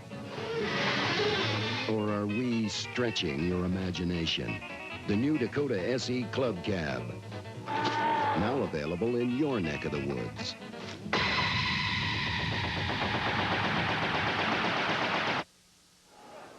Well, this is where speed is going to draw penalties. Zanaruk just with a good burst of speed down the right side. Gill a little too far to the middle, can't get in position, has to pull the Soviet forward down. Zanaruk's got the puck now, number 26. Working out near the line. Frolov's got it. Frolov working in.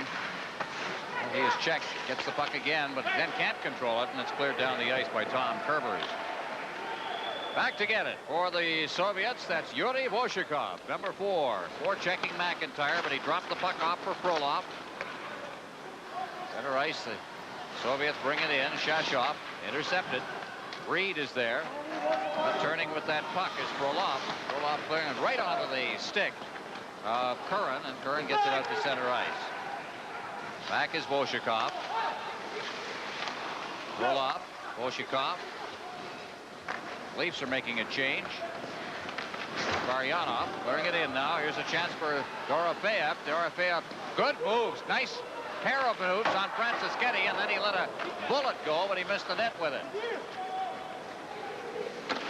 That's Tatarinov, number 2, trying to pinch in. They couldn't hold it at the blue line. Dorofeyev again, who made those good moves, gets it out at center ice.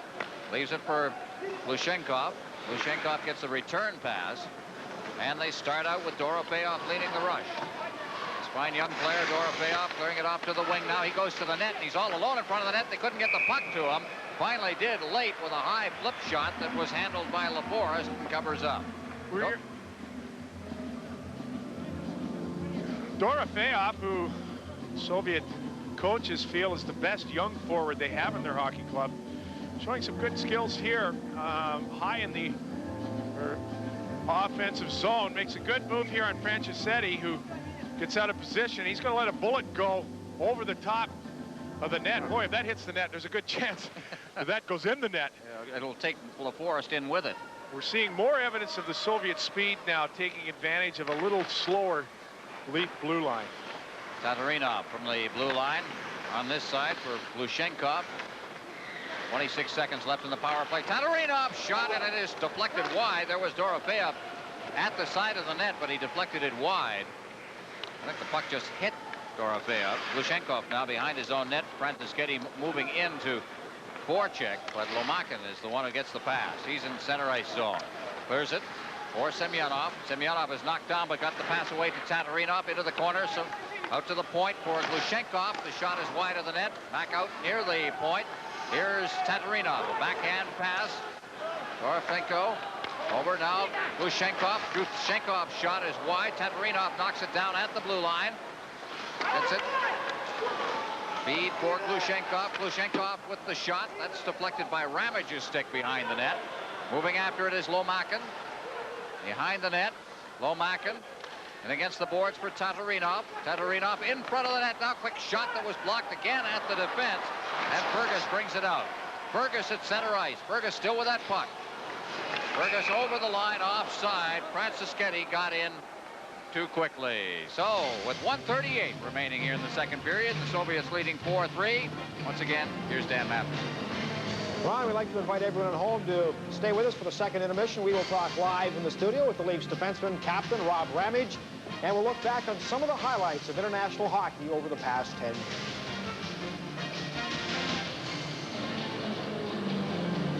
Minute 38 remaining. Face-off outside the blue line. Olczyk will center the line with Lehman and Mark Osborne for the Leafs. From the face-off, back to Todd Gill. Iafrate working on the defense with Gill. And the Soviets. Antipov shooting it in. Osborne back there to get it. Rink-wide pass for Lehman. Lehman just bangs it off the boards. Iafrate having trouble against some close checking from both Antipov and Leonov. Lehman, he's checked there. Yashin's got it now. Yashin for Leonov. But again, the Leafs take over with Olczyk. Olczyk, center ice, gets it to Osborne. Osborne, less than a minute remaining in the period now to Iafrate. Iafrate is stripped of the puck, and here come the Soviets. Leading the rush is Yashin, trying to set up a 2-on-1. Good pass there for Leonov. It clears it to the side of the net, and then they shoot it over top of the net.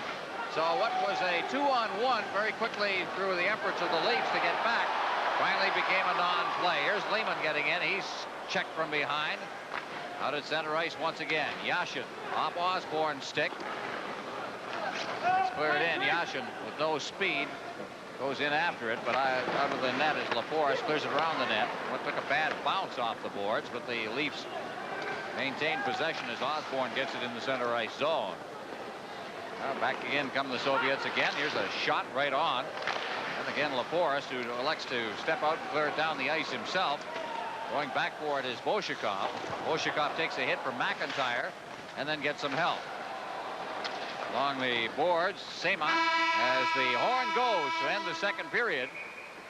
And the Soviets will skate to the dressing room, leading the hockey game 4-3. Alexander Semak is going to score the 4th goal, which will be the difference in the hockey game here in a 4-3 game.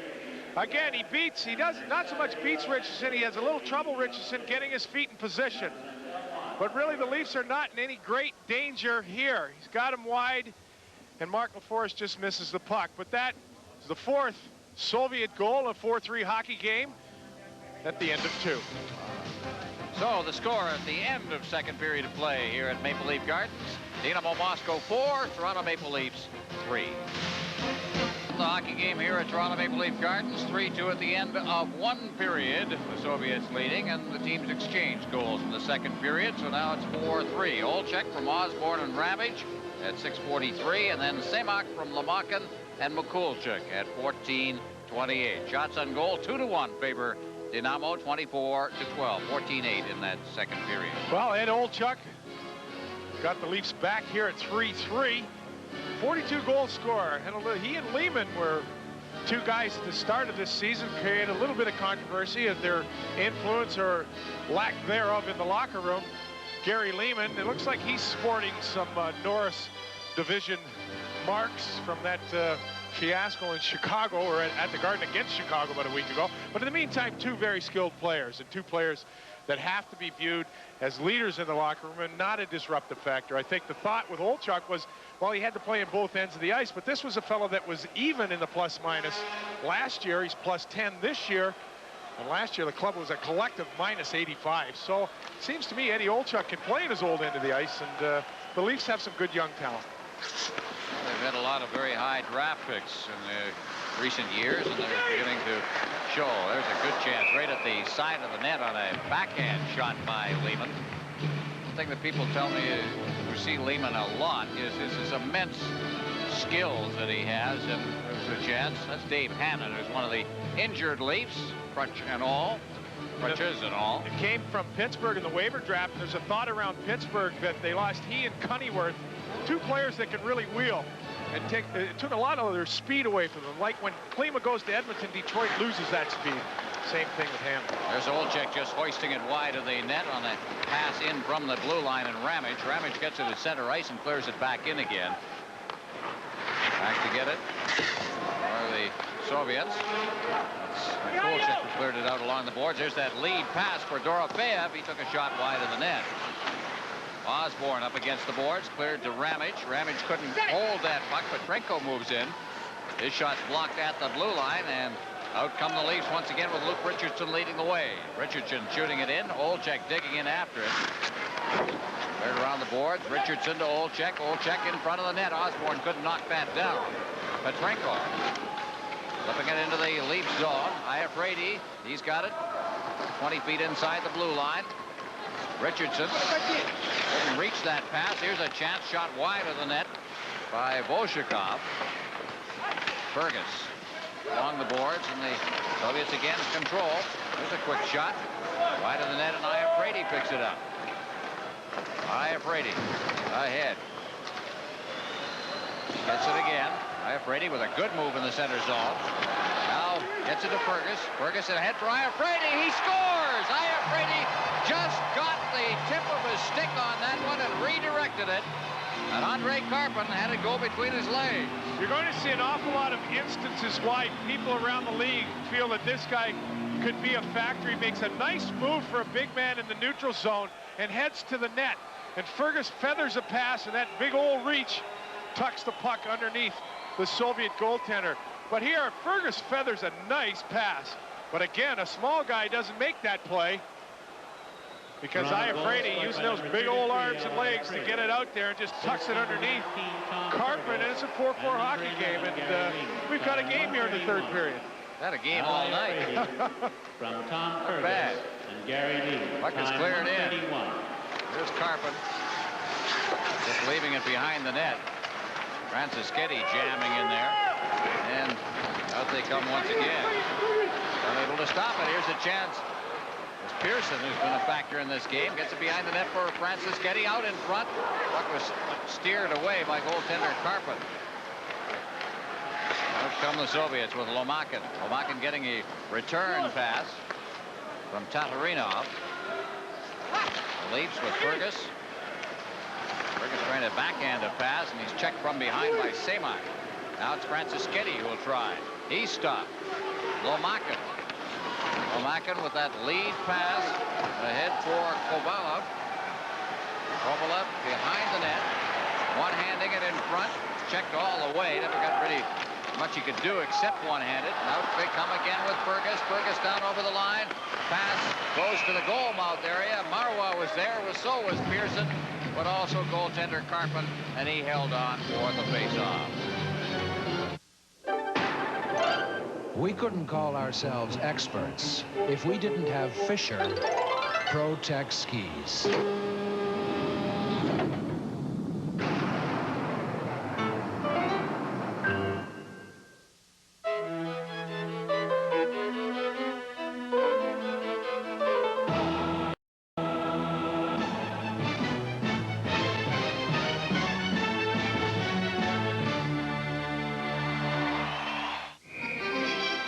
2:38 gone in the third period, a 4-4 tie. Leafs and Dinamo Moscow. If you're enjoying the game, we certainly are. The puck is cleared in there from the blue line. Kerber's taking that shot. Wendell Clark back out to Kerber's the shot. It's steered into the corner. After it back there is Dampus. He tried to get it in front, went past Kerbers, and Curran will go back near his own net with the puck. Now off the boards to center ice. Clark got it caught up on his skates, had to chase it cross ice. Kerbers then covered up, but he got nowhere, and it's Curran. Curran back into his own zone. Gives to Kerbers. Kerbers ahead at center ice. That pass intended for Marwa. Cleared back in over the line. Soviets with Varyanov clearing it to center ice. Now here comes Shashov. Shashov checked by Richardson. Clark trying to get past the defense. He's taken out of the play. Now Zanarak. Soviets looking for some room now as they get in over the line. Varyanov takes a hit. Continues on. Behind the net, rolls it out in front, but Marwa's right there. Marwa's checked. Here's a shot right on. They score. Zanarak got that loose puck in the slot and sent it low to the glove side on Mark LaForest. And again, the Soviets have taken the lead 5-4. Daniel Marwa is going to cough up the puck right here in the neutral zone. Now, he's got it on his forehand. He's going to come around here and bring it on his forehand. That puck's got to get out of there. Now he tries to make that little move. He set himself up nice to advance the puck, but brought the puck back in the worst part of the ice. And very simply, Zanaruk is going to make a 5-4 game off an error of Daniel Marwa in a very, very bad part of the ice. Zanaruk, one of those players picked up from Dinamo Riga for this tour. And he scores to give the Soviets the 5-4 lead. Here they come again. Over the line is Petrenko. Petrenko took a shot, blocked by Reed at the defense. Moving in after it now is Dorofeev. Close quarters along the boards, and the Leafs come away with it once again. At center ice, Reed. Reed to McIntyre. McIntyre checked by Frolov. And it's back out at center ice where Ramage has it. He clears it in. Out of the net. Karpin leaving it. At center ice, Dorofeev couldn't hold it, but chasing after it is Semyonov. He's in over the line now. Semyonov dropping for Petrenko, and he's checked by Richardson. Came out over the line and was brought back in by Frolov. Soviets lead Toronto 5-4.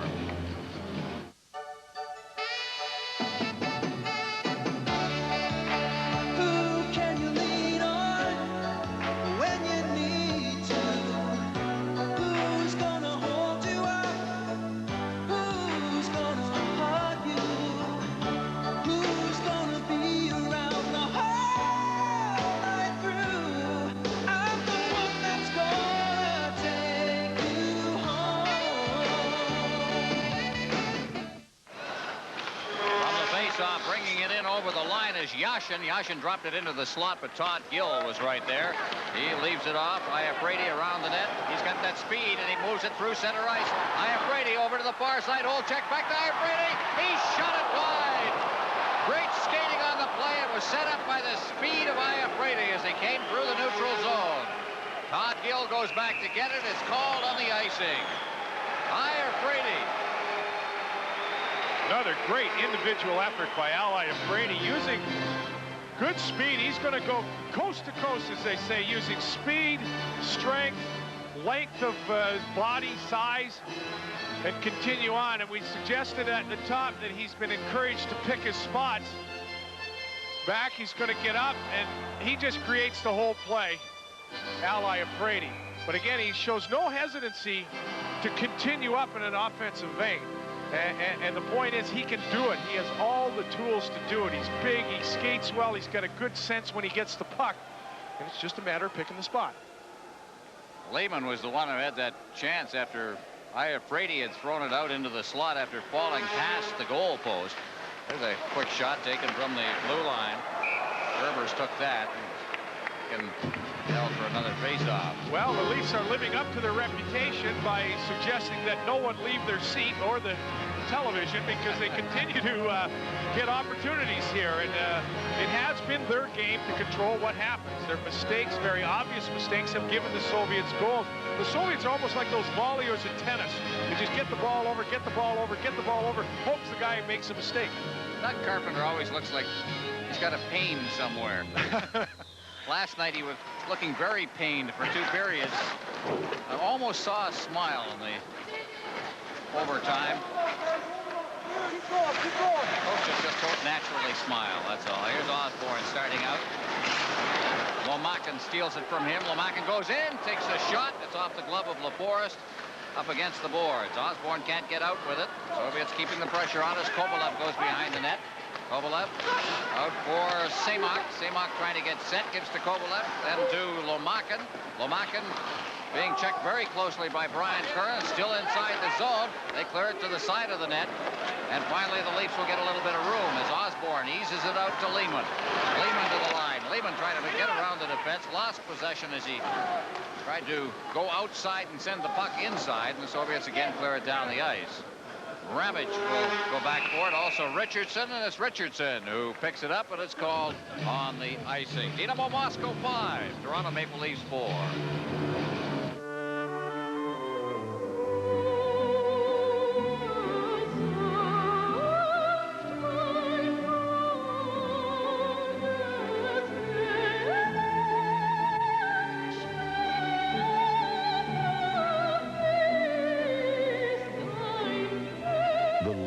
Is dead. Now we can all breathe a little easier.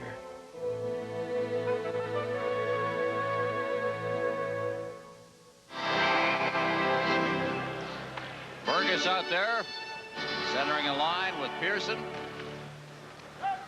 and Francis Ketty. And that's flipped ahead by Ramage. The Soviets pick up the puck. Woshikov clears it in. LaForest steps out, leaves it for Ramage. Ramage turning in the corner and leading the rush. There's it ahead. Pearson digging in after it. Also back there is Frolov, and it's Frolov who touches it, and it's called on the icing. Back down into the Leaf zone for a face-off. Well, there's the fellow who scored the last goal, Zanarek from Dinamo Moscow. He's a Latvian. You see the odd one in these tours now. Irba is also, of course, the goaltender for Central Army for this tour. This threesome are the three fellows that Yerzinov brought over from Dinamo Riga for this hockey game. And they've been the most effective line, I've felt, although I believe Zarnok is the only fellow that scored for them. But they seem to be around the puck a lot. And, this has been their most effective threesome, to my way of thinking, here into the third period. On the face-off, bringing it to center ice is Francis Getty. How could the Washington Capitals let Francis Getty go, basically, in a nothing deal? I've always felt he's been such a force, not a scoring force, but just a physical presence in games he plays. Well, I think age began to help with it. Oh, there's a complete giveaway, and Garyanov scores. Oh, never get easier than that one. And there's even a smile on the Soviets' face. Well, it's the holiday season. Exactly. That was signed, sealed, and delivered by Tom Fergus, and everybody's heading up ice except Yarnoff, and he's just going to beat LaForest dead flat out. Everybody in the Leaf system is go. Yarnoff does not get the ticket. He gets the puck and beats LaForest. Too much time, too much room. You can't blame LaForest. Last man shut the lights out.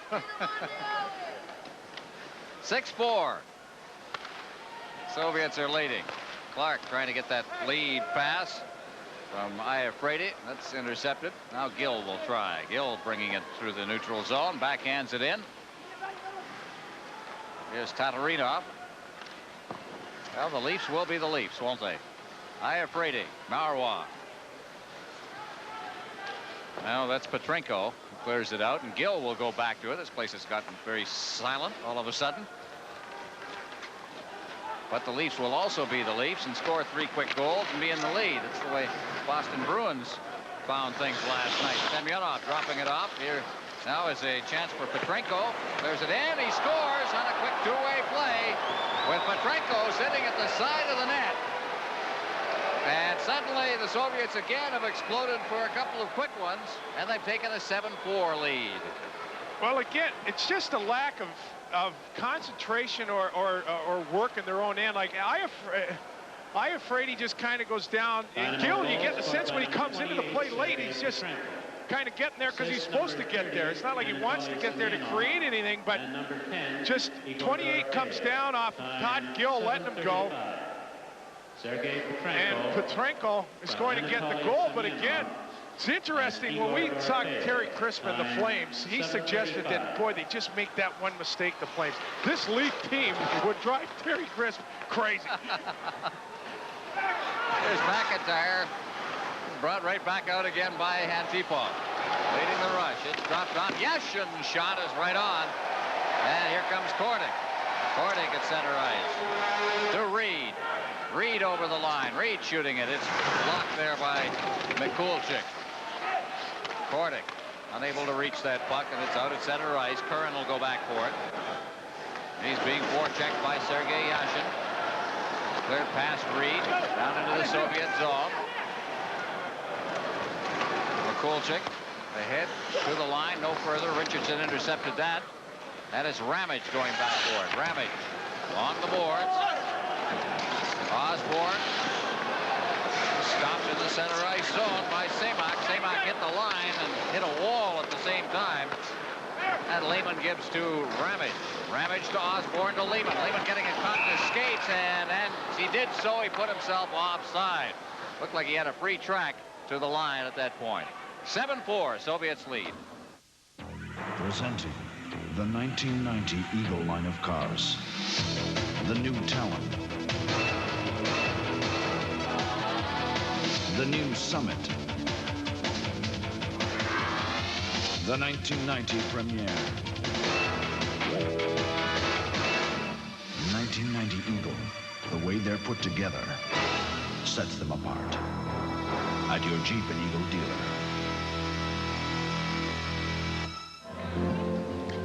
Well, the blonde hair hasn't gone gray yet. There may be a few less strands, but in the meantime, the Leafs may have the Soviet team right where they want them if last night's game is any indication of what this Leaf team will now do. Down 3 here with just over 10 minutes, 11 minutes to play in the third period. Luke Richardson to Ramage. Ramage trying to get it through center ice. That lead pass was intercepted by Bolshakov. The breakthrough was Kovalev, but he was stopped. Now here's Bolshakov again. Heard it. Semak trying to control in the corner against the checking of Richardson. Clears it out front. There's a quick shot. That one taken by Lomakin. Now Olczyk. Olczyk got it to the line. Not out. Kept in by Frolov. He's in deep. Now over for Semak. Semak with some time, and he shot it, but reaching in and getting his stick there was Lehman, and it deflects up into the crowd. As you look at Alexander Semak, who was born in Ufa, which is down in the Ural Mountains.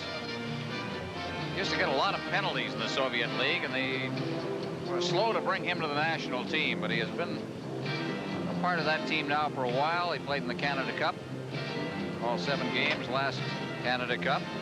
64 minutes of penalties in 1 year in 84-85, which may match up to the 300-odd minutes that Brian Curran got for the Islanders in 85-86. Well, when you consider there's no fighting, you never get a misconduct in that league. 64 minutes is that's spending time in the divide Soviet by 2 and you know the number of penalties, and then consider it's a 44-game schedule. So he's the Soviet version of a goon. Or feisty player might be. Fergus got it over the line now. Fergus let a broom moving up his gill, but he elected to shoot it into the corner. Francischetti was knocked to the ice. Puck is cleared along the boards, and Zanarek gets it out to center ice. Fergus turns with it. Fergus made that bad pass that cost a goal, but overall his hockey has been very good. Francischetti's trapped inside the blue line as Tatarinov gets it behind the net. Tatarinov ahead. That's Varyanov. Out to center ice. Iafredi going up against the boards under some checking there from Shashov. Shashov finally feeds it back to his defense, then gets a return pass. Gave it to Tatarinov. Tatarinov to the line. It's offside. And we'll get a face-off outside the blue line. It's Tatarinov, the youngster who was so great 3 years ago at the World Junior Championship.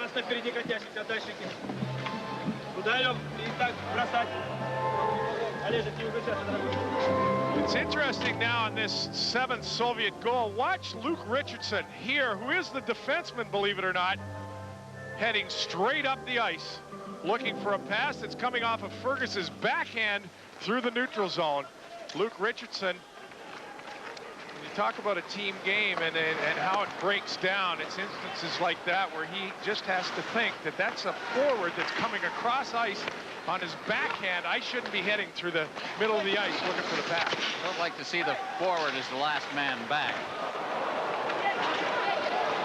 Here comes Wendell Clark. Clark at center ice now with that lead pass. Gets it to the line where it's taken by Marwa. Marwa got to the line. Now here's Dom Puss. Dom Puss behind the net. Marwa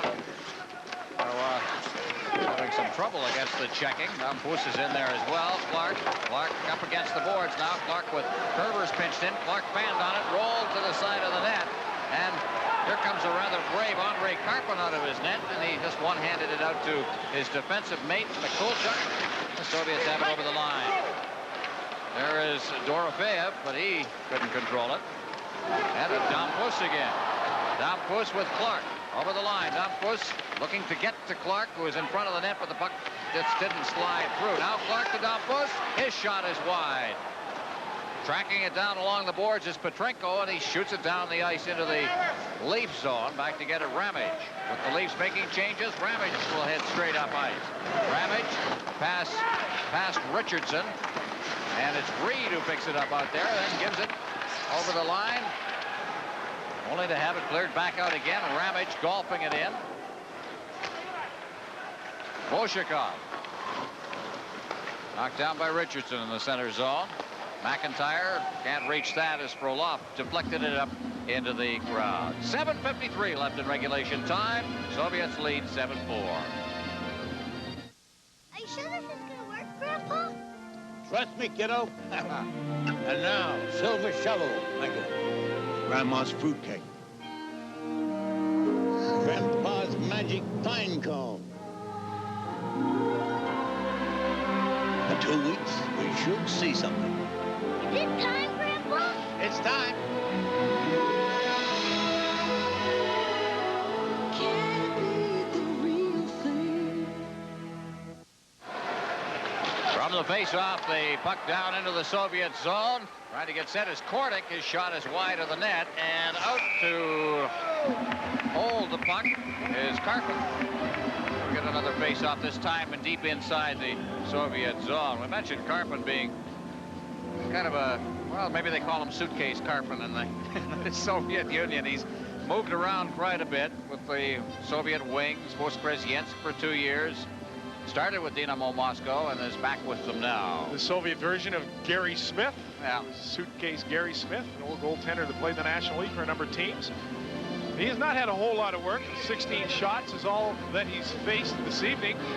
And faced only 9 the other night in Pittsburgh. So he must think that playing in the NHL is a lark when it comes to stopping shots. Lehman taking the draw. Comes out near the line, kept in by Osborne. Soviets starting out with Tatarinov. Tatarinov will try a rush himself, but Osborne's on top of him. Osborne took a swipe at him as he was inside the zone. Iafrate starts out. Iafrate, good move again. He's had a couple of those rushes. This time he took a check from Glushchenkov. Now Gill moving in. 7-4. Soviets lead. 6:58 remaining regulation time as Osborne drops it off. Iafrate back to Osborne. Around behind the net. Olczyk moving after that puck. Out in front, Lehman trying to get a shot. There's Gill moving in, but he got a shot away that did not really get good contact with his stick and wound up hitting a defenseman in front of the net. Out of center ice now, Olczyk takes a pass over 2 lines. And again, we'll have a face-off back in the Leaf zone. 6:37 left in regulation time. Push, Bonnie. Push again. Good. Push. She's a beautiful little girl.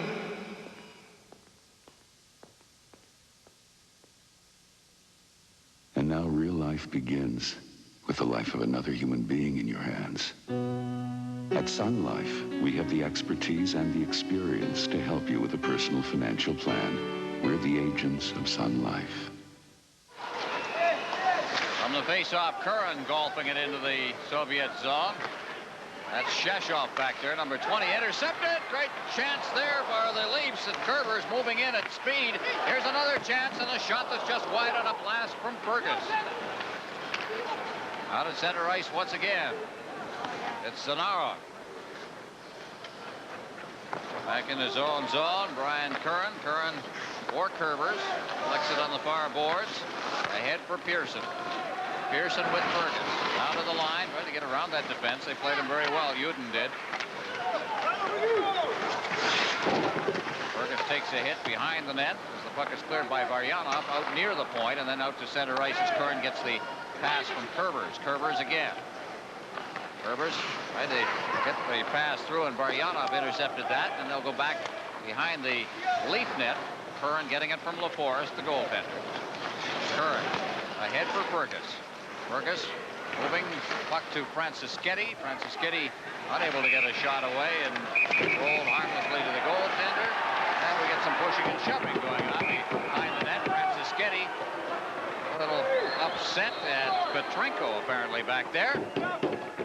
Lou Francischetti doing what he does best, causing it. We spoke earlier, Ron, you mentioned how they're a little bit surprised that Washington could Zarnak scored the scored the 6th goal for the Soviets. Played very well. He's been that line from Dinamo Riga, Varyanov and Shashov has been a factor. Tom Fergus, a goal and at least 2 assists, one for the 7th Soviet goal. But in the meantime, this game is not that little scuffle after the play there. We have not seen much physical intensity. We saw a lot more of that in the Vancouver Red Army game on Friday evening. There's a quick shot right off the faceoff from Dom Puss. And again, the Soviets with Bolshikov. He's stopped. Now back comes Wendell Clark. Semyonov unable to contain that puck. Now Dorofeyev. Dorofeyev over the line is checked away from him. Marwa coming back, did a good job on that play. Puck cleared to the line, kept in there. Semyonov turning. And shot behind the net. LaForest is out, and he leaves it for Richardson. Richardson of the Leafs. Ramage shooting it in. Carpenter just knocking that out of midair. Clark is in there to check, but not control the puck as Semyonov brings it through center ice. Now Semyonov with that great shot, and he shot it right at LaForest. Semyonov again keeping it in near the boards. Frolov tried to roll it in front. Richardson intercepted that. Out to center ice now. Here's Kordic. Kordic to Clark. Clark trying to get it back to Kordic. And again, the defense tightened up. Tatarinov that time. And back they come. Tatarinov getting in on the play from the offense. And Kordic threw the best check of the night on his teammate Dave Reed. Kordic leveled Reed. Fans a buzz with that one. Puck is cleared in front of the net. There's a big save off Reed, who recovered from the check to get down the ice. And Carpin very alert. The thing is, the Leafs may have found an answer. They've got one of their best offensive opportunities in the 3rd period after Kordic drilled one of his own players. Kordic's going to come in. Dave Reed is a little reaching for the puck. Oh, my goodness. And the Leafs continue up ice to get a real good offensive chance, so we have now created a new way for the Leafs to get a chance here in the 3rd period. John Kordic leveling his own teammate in the middle of the ice. It's interesting to note that the fans continue to stay here with 4 minutes left to play, and their team down by 3, so they continue to feel that the Leafs can still come back. Foreground there, you see Lou Francischetti. He's been known to do that himself, run into his own teammates when he was with the Washington Capitals. He ran into me a couple times, and he runs into people. There's no doubt about that. Did you win? That center ice Antipov, but he can't hold it. And here's McIntyre over for Kordic. Kordic, McIntyre in front, and there's in front again. This time a chance for Reed, and again he just didn't get the good wood on it. Now over the line for the Soviets is Yashin. He's stripped of the puck by Iafrate. Iafrate with one of those rushes of his, but this time he zigged when he should have zagged and lost the puck. Back come the Soviets with Leonov. Leonov leaving it for Yashin. Yashin's check. Here's Iafrate again. Little backhand pass for Lehman. He's heading for the bench on a change. And Curran has got it. 3:09 left. Curran backhanding it in. The Kulchuk up along the boards. Leonov, Semak's shot, that's blocked at the defense. Lomakin, that pass went right through the legs of Leonov. Here's a lead pass. Osborne going in now with some room. The rebound, Olczyk backhander, right on, loose puck at the goal mouth, and it's cleared out of harm's way by the defense. Curran deep in his own zone with 2:35 left.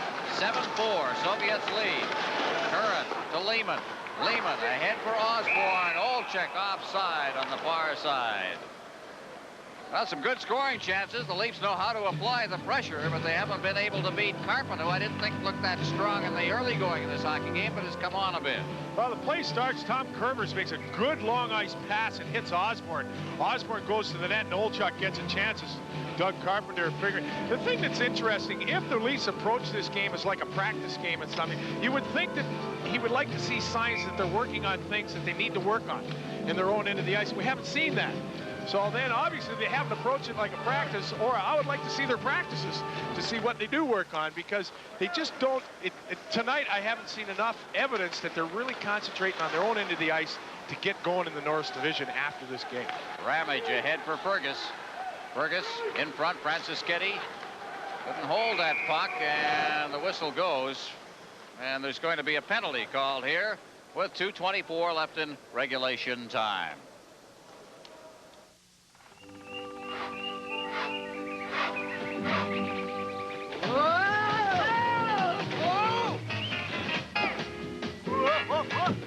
Did you hear the one about the 4 lumberjacks who fit in a Dodge Dakota pickup? Or are we stretching your imagination? The new Dakota SE Club Cab. Now available in your neck of the woods.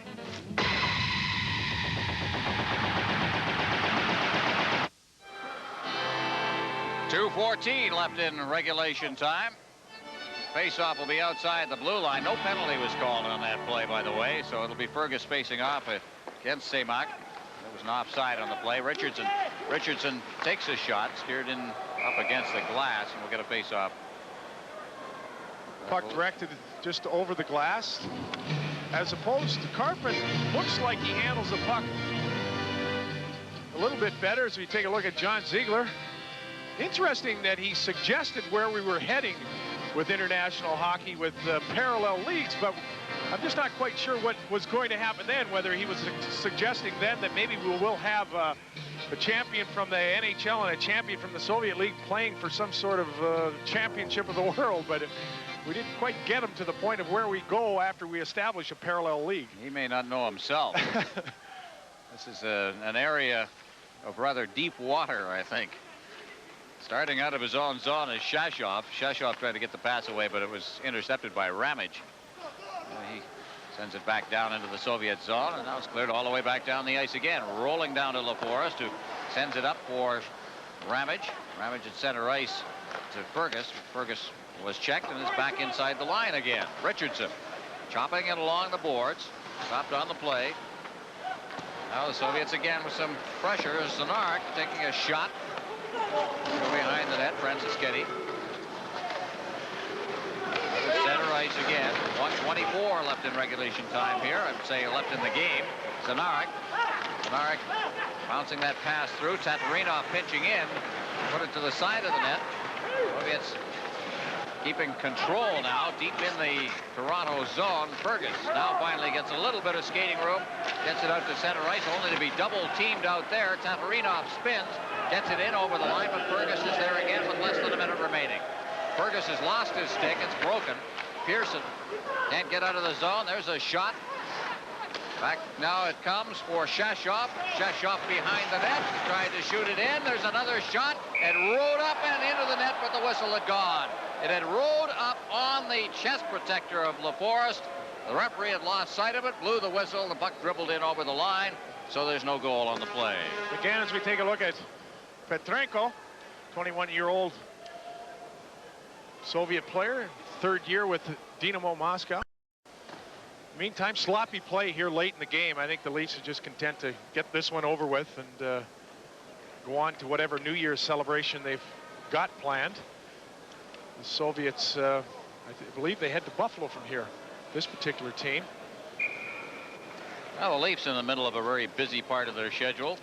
They played a lot of road games already, and they've had some pretty big road trips early in the season. They're hoping things will get a little easier for them later on. 43 seconds remaining. There's a shot deflected over top of the net. That one came in from Uden. And here's Wendell Clark now breaking out. Clark hitting the line. Uden checking on him. He got around Uden, tried to throw it into the slot for Tom Foose. And Clark wound up behind the net with the puck underneath him. Clark a little slow getting up. And you always worry with Wendell Clark about the back. He was out part of November with a knee injury, and Wendell, who knows only one way to play hockey, is favoring, I would think, his back a little bit. Well, he's the type of guy, you know, Ron, is you always hope that you have to tone a guy down, you know, as opposed to you got to push him all the time and push him. And sometimes that goes to a detriment to Wendell Clark, because he will put himself in situations that we're going to see him just fall into the corner. Actually, it looks like probably his knee. I know he was favoring his knee. He did miss 8 games during in November. But again, he's a fellow that really has to be, you know, kept under wraps, because when he gets out there, he only knows one way to play, and that's all out, and that's the way he is most effective. On the face-off, off the boards it goes, and in the center ice zone, Gill gives to Iafrate. Iafrate back to Gill with 18 seconds remaining. It's Iafrate. Iafrate, one last rush here. The Soviets leading 7-4. It's Reed over the line. Reed getting it to Tom Foose, who shot it over top of the net. And up into the crowd. 7 seconds remaining. Well, the one thing, the Leafs are offensively quite creative. They were there again, and we've seen many of those plays in this game, but the 7 they've given up is the bad number. Tom Foose is just going to head to the net, but they do that. I mean, they've got offensive confidence, I think, is probably the key here. They know they can score goals, and consequently, Tom Foose is going to head to the net because he's got a good chance and a good feeling he's going to get the puck. On the face-off, there's a play, a shot that's wide of the net, and the game is over. The final score, Dinamo Moscow 7, Toronto Maple Leafs 4. We'll return with our Molson Most Valuable Player announcement after this.